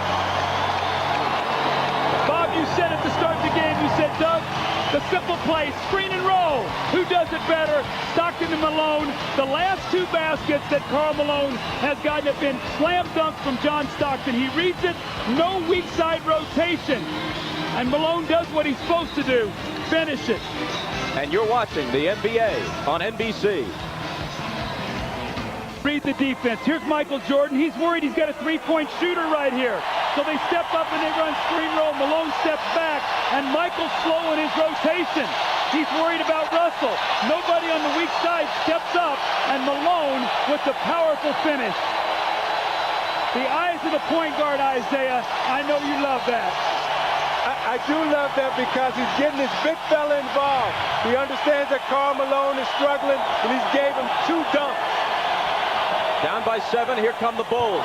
Quick pass to Longley inside from Kerr, and Longley is fouled. Conventional wisdom coming into this series was that if Chicago was to get a split, which is pretty much what they seek in the first 2 games in Utah, their most likely victory would come in game 1. Of course, in sports, conventional wisdom changes moment to moment. It's possible that Utah will win game 1 with their best player, Karl Malone, having a decidedly off night. He does have 11 rebounds with 15 points, but he shot just 6 of 20. Hey, Luke.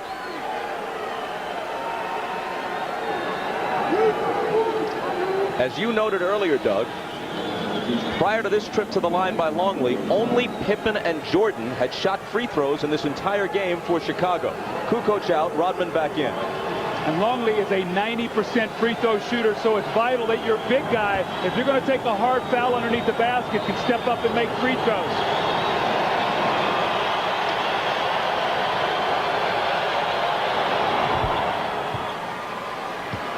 Longley cuts it to 5. Remember, when they played the Jazz a year ago, they had Jason Caffey and, more importantly, Brian Williams, who's now with the Pistons. Those guys were so important against Utah. They don't have that kind of depth and front court strength this time around. See Scottie Pippen trying to chase him out of the double team by running at the ball. Chris Morris off the glass and good. We move inside 4 minutes. Utah by 7.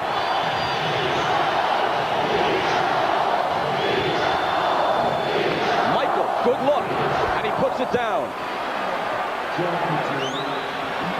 28 for MJ. Now watch Scottie Pippen. When they try to get into their screen roll, he's running at John Stockton and trying to scramble the play. Stockton behind Malone's screen. Kerr chasing after him. 5 on the shot clock. It's Morris. Can't hit his second in a row. And Longley clears the boards. Jordan from 20. Good again. Now when Jordan shot that shot, he turned around and made a little sound and just said, woo. I think he's in a rhythm right now because the shot that went right through the net. It gives him 30. Longley up on Malone. He'll try the jumper again, and he'll miss it again. Pippen has it. They can tie with a 3.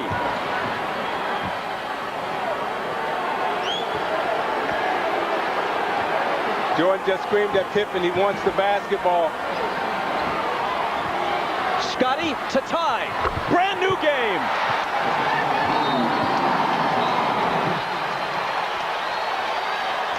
See, this is the moment Chicago was waiting for. They just wanted to hang around and stay close. They got people at the end of the game who can get their own shot off the dribble. You see Jordan here off the screen and roll, jumps up, takes the shot. Look at his face as he turns around. He say, I'm feeling good right now. He's coming back down the court. Next time, said, okay, Scotty, your turn. Batman and Robin, let's step up. What you gonna do for me? Right here, the three-point shot to tie it up. And Scotty say, I'm with you, Michael. Jordan right here, he knows that he's in the zone and he wants to take his game to another level. Scottie Pippen missed him on the pass. He had just made a J, and he's hollering at Pippen, get it to me, get it to me. Even though Pippen made the three, he came back to the huddle, and he's telling Scotty right now, look, Scotty, I feel it. Get it to me. Scotty said, but Mike, I feel it too. Is that a competitor or what? His teammate ties the game with a three, and he chews him out. Here's Stockton's pass. It goes awry. Michael pokes at it, but Stockton is there to reclaim it. Malone screening out high. Stockton returns it to him. Malone drives, lays it up, blocked by Rodman. Great play by Rodman at a crucial moment. Pippen, another three. This one's long, and Malone has it. When Malone went to the basket, he finger rolled. He's got a tomahawk dunk that ball. No flips right now. Either get fouled or finish. And Jordan came down again and told Pippen, get it to me in the post. Stockton trying to get it to Malone in the post. He fires again and finally hits one. And John Stockton looked at him and said, look, you're our guy. Take us home. Jazz by 2.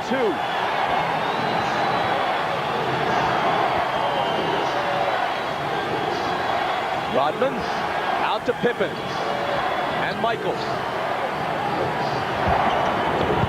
against Russell, looking to tie it. Can't. Rebound Malone.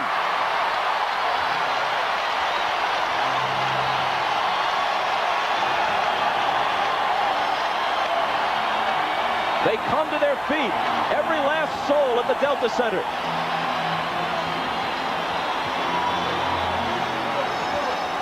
Stockton, shot clock winding down. Malone has to. 2 in a row, and what a time to come alive.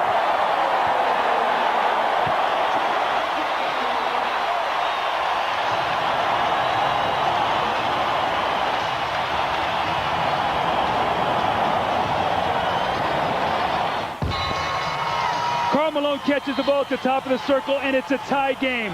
And he does what you're supposed to do. He drives it to the basket. It looks like he's going to finish strong, and at the last moment, he flips it at the basket, and Rodman comes up with a huge block. But you know what? You got to keep coming back, Isaiah. You're the star player. You make the big plays. You square up and you hit the shot to go up 2, and then you come right back again. And you know what? Even though you're not shooting it well, you got to shoot it again. You can't be afraid to fail. You got to take your team to the top in these kind of games. And you know what? Last year, it was the Chicago Bulls making all the big plays. Tonight, it's been Karl Malone, but we still got a lot of time. Chicago inbounds, and Pippen takes it right to the basket and is fouled, and it very nearly could have been a three-point play. Jerry Sloan can't believe it. Livid on the Utah bench. All right, now what you have to look for, when does Scotty take off, and does Malone move after he takes off? I thought he was moving on this play. As Scotty gets in the air, you see him move and slide right up under him. Steve Javie and Bennett Salvador both looked at each other, and they both had the same call. It's definitely the right call. The replay confirms it. And Pippen swishes the free throw. But see, there's still a ton of time right now, and interestingly enough, Jerry Sloan is coming back with Hornacek, who sat for a long time, so he's coming in for Brian Russell. The reason is because he's a very good open shooter if they're going to scramble the floor, and he's also a great free throw shooter. The foul on Malone was his third. Utah is over the limit. The Bulls have a foul to give here in the last 2 minutes. And Chicago is right where they want to be. a chance to steal it at the end. Malone, Longley on him. Malone backing him down. Out to Russell. It's a three, and it won't go down. Jordan has it. Michael on the move. Can't tie it. Pippen on the offensive glass. Asks for a timeout as he's surrounded on the baseline. You saw Jordan take it hard, trying to draw the foul on Hornacek. Couldn't get the foul, drove to the baseline, put up the shot. Scottie Pippen came in, got the rebound over Stockton, and had the savvy to call timeout. You watch Jordan trying to draw the foul. Hornacek is smart enough not to foul him, goes up and takes the shot. You watch Pippen comes over, Stockton falling out of bounds, has the presence of mind to call timeout. And you know who they're going to right now. The shot clock and game clock are virtually identical. 23-6 remaining in the game, 23 on the shot clock. And following the game, if you want more basketball, you can join us on CNBC. Our entire cast, pregame and game commentators, will all be on hand with interviews and highlights and commentary. On the NBC network, most of you will get your late local news immediately following basketball, and then The Tonight Show with Jay Leno. Now, fouls to give. Chicago has one. Utah is over the limit. So if they foul, Chicago will be shooting free throws. That's important because now Chicago knows if we go to the basket, you know, we're going to shoot free throws. Importantly enough, too, you've got to be disciplined, Bob. A three here could beat you.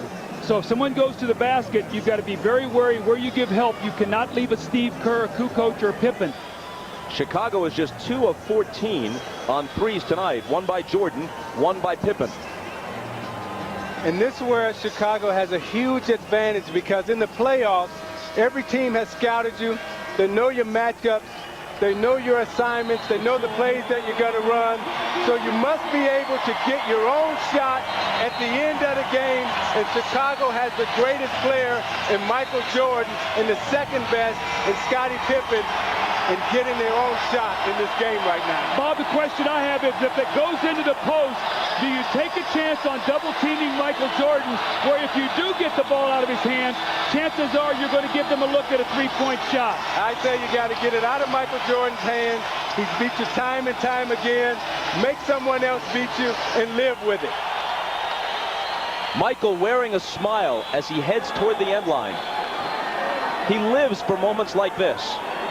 He's the guy who's going to throw it in, but you can bet it won't be the last time he touches it.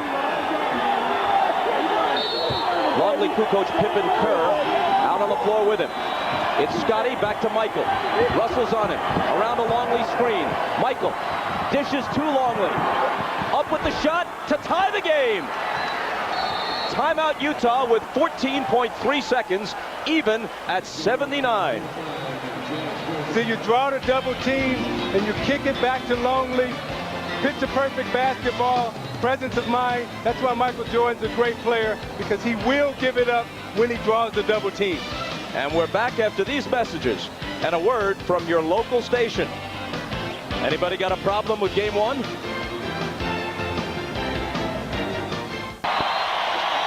Michael Jordan makes a great pass to Luke Longley. Remember, he trusted him in Indiana and he hit a big shot.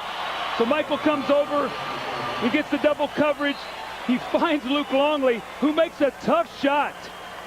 Leans up and under, kisses it off the glass, and as he goes back down the floor, he looks over at Michael and he goes, "Michael, nice pass." And Michael goes, "No, better finish." Saddled with fouls early, Longley comes on in the second half. 10 points, 5 rebounds. He shot 4 of 6. Now remember, Chicago has a foul to give. Into Stockton. And you see Michael guarding Stockton. Inside 10 seconds. And there's the foul. It won't cost Chicago. It's on Jordan. 6.9 seconds. Now let's see if Utah wants a timeout. Interestingly enough, they got Pippen on Malone and Jordan on Stockton. Those are the two best defenders with the most speed. And if there is a pick and roll, don't be surprised if they switch it. They add a few tenths of a second, bringing it back to 7.3.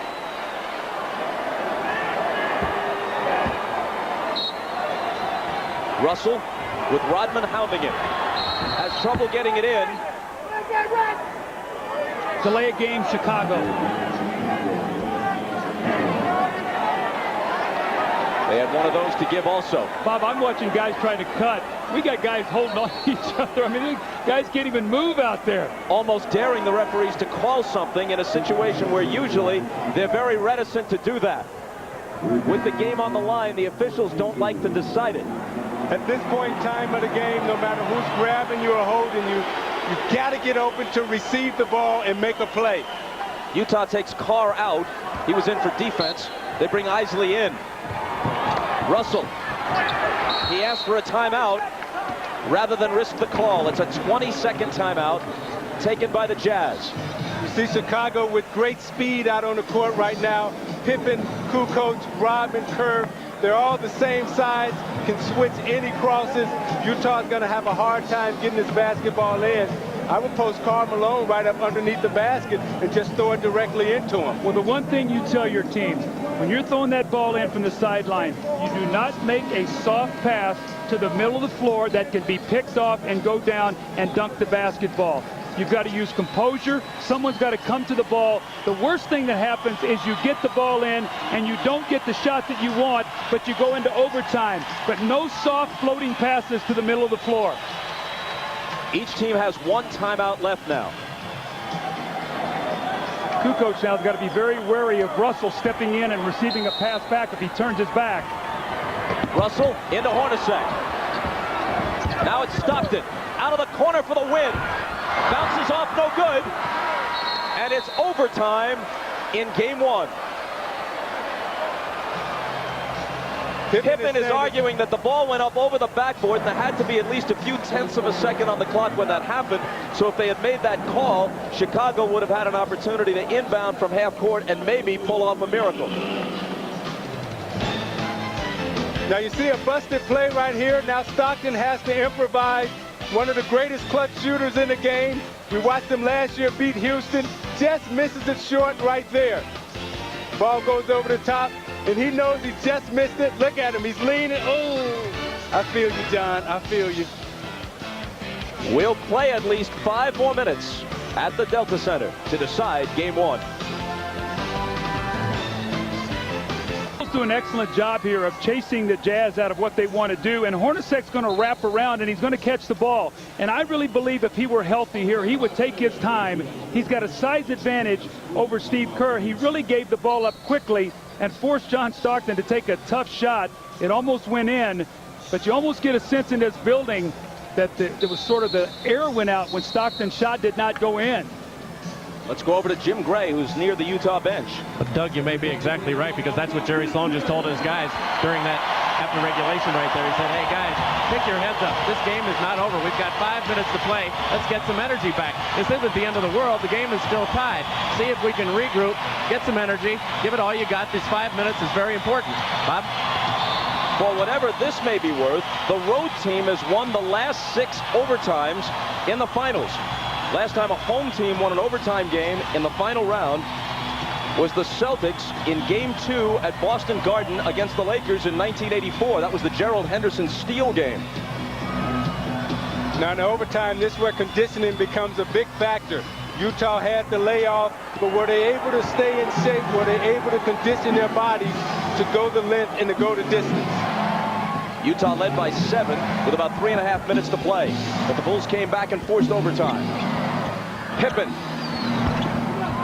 Rebound Russell. Here comes Hornacek.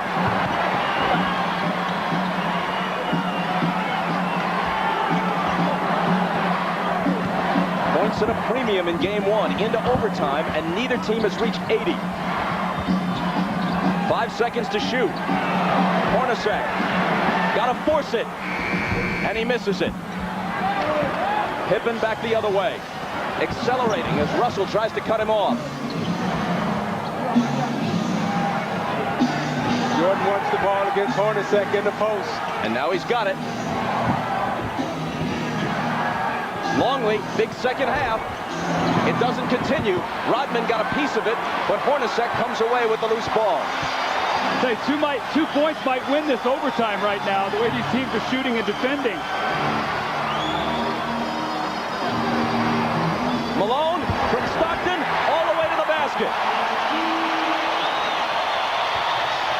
Rodman a little slow in his rotation. Had he gotten there one step quicker, it would have been an offensive foul on Malone, but great execution. 21 for Malone, hooked away by Hornacek, taken by Stockton, who's chased by Jordan, but lays it in anyway, and he was fouled by Kerr.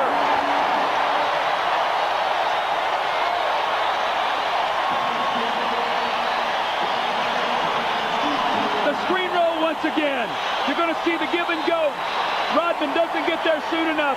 And the gutty Jeff Hornacek, he's not right physically, but look at him reach in and knock it away from Pippen and then run the lane. And Stockton looking around with the great finish and a chance to put his team up by 5. Which he does.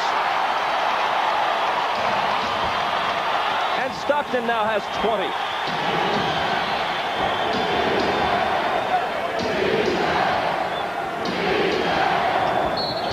Michael is bumped by Russell.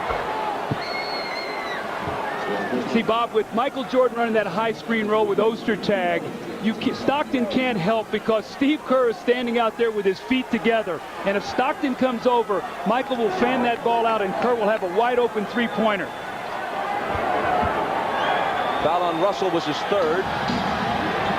Each team with one foul in the overtime. Jordan to the basket and clobbered.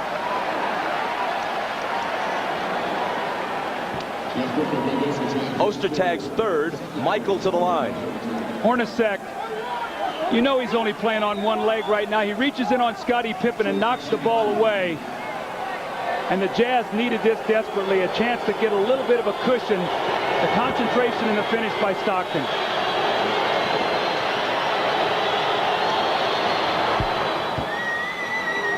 One more coming. And a chance to bring the Bulls back to within 3 with 3:05 remaining in overtime. Michael averaging 32 points a game in this year's playoffs. And stuck on 31 with that miss tonight. Let's see if they go once again to Stockton Malone screen roll. Hornacek's the three-point shooter now.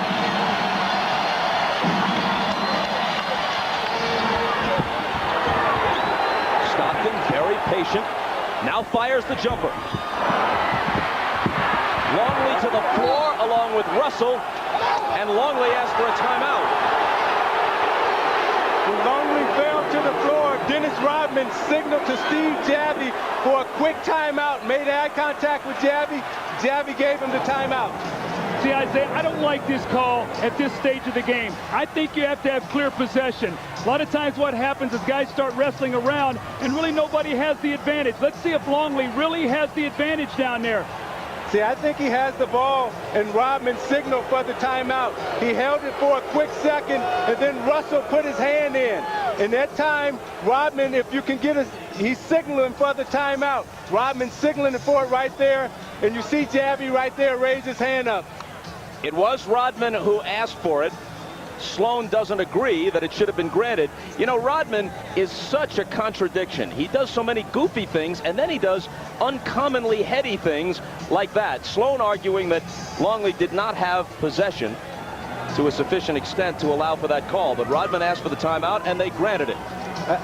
I played with Dennis Rodman, and Dennis Rodman is one of the smartest players that I ever played with out on the court. His basketball IQ was just as high as a Jordan or a Pippen. Although it wasn't always completely engaged, right?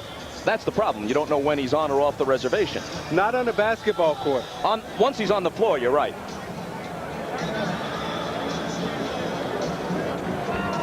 Here's Dennis Rodman right here, and he's going to be watching the action. Brian Russell comes in and tries to pull the ball loose. He actually does. And there's Rodman right there calling the timeout. Steve Javie sees it, and he grants it.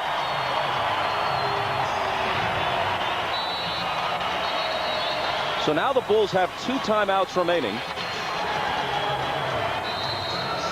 And Utah has 3. I think the Jazz has to be very careful, Isaiah, when they come down into their offense, not to let this clock work against them too much and have to beat the shot clock, because as you said before, they don't have guys that will create off the dribble, break down, and get the kind of shot that they want. And you know, when you're playing the Chicago Bulls with 2:45 left in the game, You got to keep scoring because you know Chicago's going to score with Jordan and Pippen. Here's Michael. Has to regain control of the dribble. Now drives on Russell and can't hit it. Longley, though, pulls it down. When Michael wants that basketball back again. Pippen flips it to him. Turnaround fadeaway. Got it. 33. That's amazing. What this man can do under pressure. Well, he's so smart. He knew he had Hornacek, so he went into the post. When he had Russell out on him, he dribbled it and took it to the lane. He knows how to use his body and his mind. Stockton. A 2-point game as we move under 2 minutes. Hornacek against Michael. Misses the runner, and now Chicago. I don't think that's the shot they wanted. Hornacek playing one-on-one against Michael at the end of the clock. A chance to tie it, or perhaps take the lead with a 3.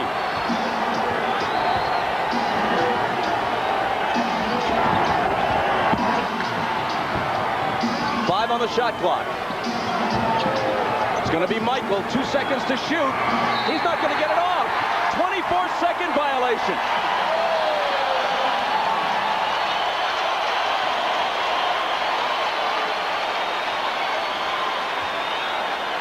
Now you watch Michael working hard in the post. He's trying to draw the foul, and it doesn't come. Shot clock runs out. He said, oh, I just lost track of time right there. And you go back to the previous possession where he's driving the lane. Now, Michael Jordan normally gets that call against Karl Malone. Malone came down and hacked him on the wrist, but he didn't get the foul. So he asked for it again in the low post against Hornacek. He spins baseline, shoots the fadeaway J, which is so difficult to guard.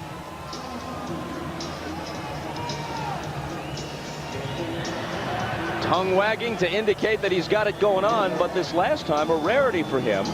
He apparently lost track of just how much time was on the shot clock. He didn't have a good shot, but once it's down to a couple of seconds, you got to force it, which he would have done if he realized that there were that few ticks remaining. You know what I think happened on that play is Michael thought he had Brian Russell all alone, and as he was working him, at the last moment, Ostertag came over and got in his way in a double team, so Michael was going to try to step through, and once he did, the clock went off. So Ostertag really forced that violation with the double team. Now watch Ostertag come over. Look, Michael thinks he's got a one-on-one here. Right here is Ostertag, and at the last moment, he's going to come over as Michael lets everything clear. Michael's going to work his time here. Now here comes Ostertag. Now Michael says, I have no place to go, and at that point in time, it's too late. Steve Kerr, seated alongside Michael, has played the entire fourth quarter and the overtime rather than Ron Harper. That's because of his shooting. Because if they're going to double team in the post, you're going to stay with Steve Kerr. If he stands out 25 feet from the basket, they know he's hit big shots. Remember Game 6 last year, out of the double team, he hit the game winner.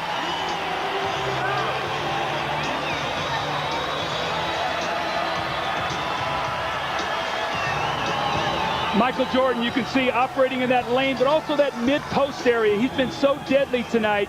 That little 16, 17-footer. Question you have here, Isaiah, can the Jazz score? Can they get a basket here? Because they need one with only a 2-point lead. They've got to score some points here. This is a huge possession for the Utah Jazz, and it will come down to execution. Stockton into the front court, guarded by Kerr. Malone has it bounce off his leg, loose ball, then it's Salvatore blows the whistle, and there's a Chicago foul. I think they're going to call Michael Jordan out of bounds here. Watch Michael read this. They're trying to step Malone out. He jumps into the passing lane, and then Michael dives for the loose ball. They're going to say his hand was out of bounds. You're right, no foul. But just as importantly, the ball to Utah. Shot clock. 7 seconds. Stockton's pass broken up and stolen by Rodman. Another key defensive play by Dennis. Michael. Hornacek has him. Michael for the tie, but a whistle.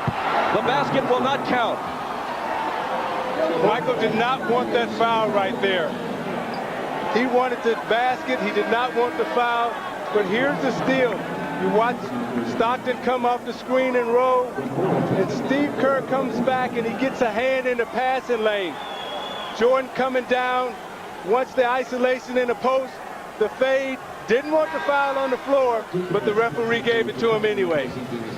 Foul is Hornacek's second.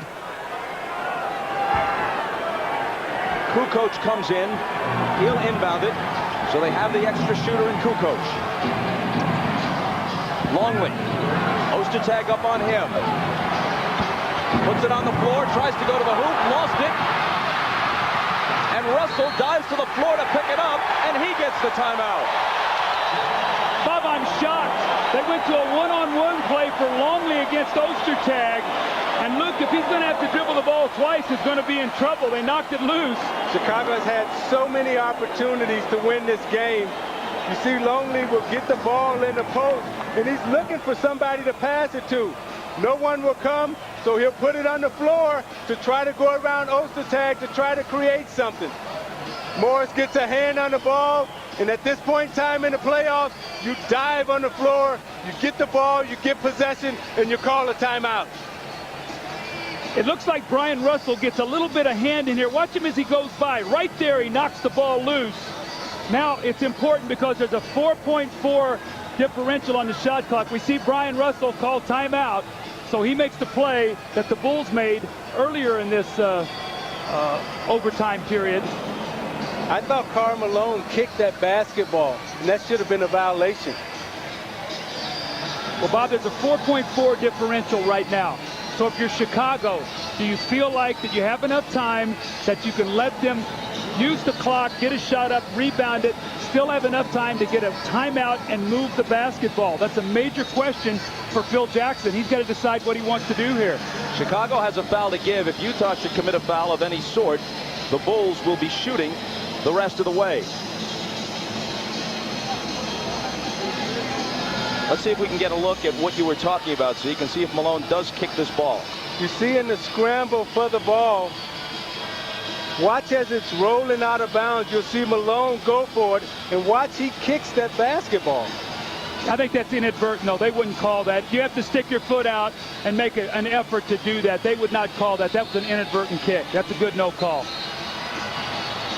The Jazz still with 2 timeouts. Chicago down to 1. Now the Jazz will take this length to the floor to give them more room to get the ball in, because against Chicago, it's very difficult to get it in. Question again, does Phil Jackson take a foul, or do they play this out to the finish, hope they can stop them, get a rebound? I think you play it out. Malone throws it into Stockton. Into the front court with Kerr guarding him.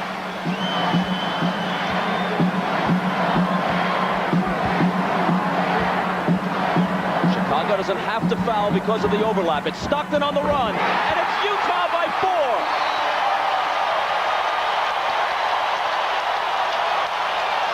Chicago uses its last timeout with 9.3 seconds remaining in overtime. You know what? That was good defense. The Bulls did a good job here. Steve Kerr fought over the top of that Isaiah, and you know what it was? It was better offense by a Hall of Fame player. Look at the shot that Stockton has to take. Kerr's got a hand in his face. He's on the move. That was just great offense by John Stockton. You can see they're going to stay with the screener. They're not going to trap it. And Stockton just makes a wonderful play when they most needed it. See, I have to ask myself this question.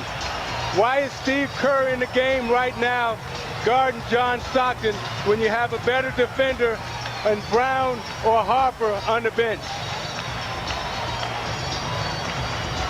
Look at Jerry Sloan, the former Chicago Bull great. Now in his 10th year as the coach of the Jazz, the longest tenure of any present NBA coach. His reaction as Stockton gives them just a bit of breathing room. Let's see what happens. They're going to come over and run the screen roll. And they don't want to jump out and let Malone roll, so they stay with him. And Kerr does a good job fighting over. Now Michael doesn't want to leave Hornacek, who's the shooter. Kerr gets back, gets a hand up, and just makes an unbelievably tough shot.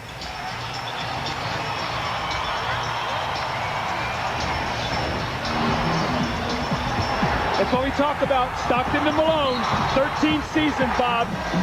And then it's Stockton once again with the running shot in the lane. At this stage of his career, at age 36, in his 14th NBA season, Stockton does not put up the kind of numbers night in, night out that he did during that great decade-long stretch where he led the league in assists, and it was a league that included Magic Johnson for a large portion of that time, led it in assists 9 straight times, and was also averaging like 16 points a game. But when his team has needed it, especially tonight, with his running mate Karl Malone having a subpar night, what has he done? 22 points, 8 assists. Kukoc looking to get it in.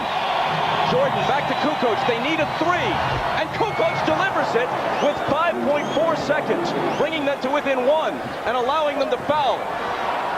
They immediately grab Russell. Jordan does it. Shakes his hand to indicate it was unintentional, rather strategic. See, Karl Malone made a mistake there on that out-of-bounds play. He was guarding Toni Kukoc. The most dangerous man on that kind of play is the guy throwing the ball in bounds.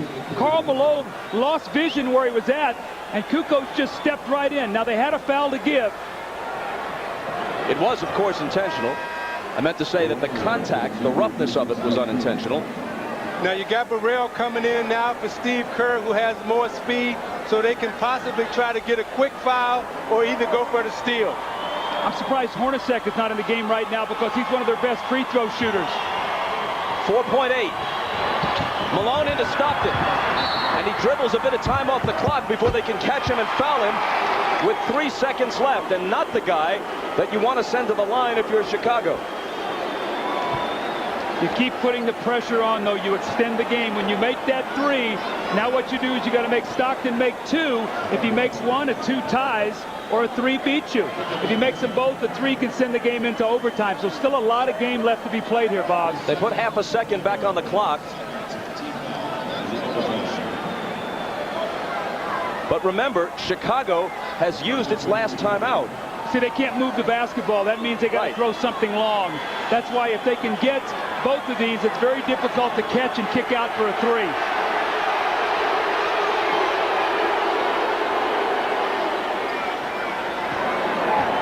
Stockton with 5 points in overtime.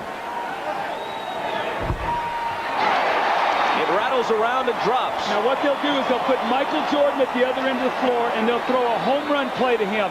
He'll come to the sideline, catch it, and in one motion try to catch and shoot the 3. Brian Russell's got to keep it out of his hands here. 3-point lead. Kukoc down to Michael with Russell on him. He tips it to Pippen. Can he beat the horn? He can, but he misses it. And game 1 goes to Utah in overtime. A game they had to sweat to win with their best player having a subpar night.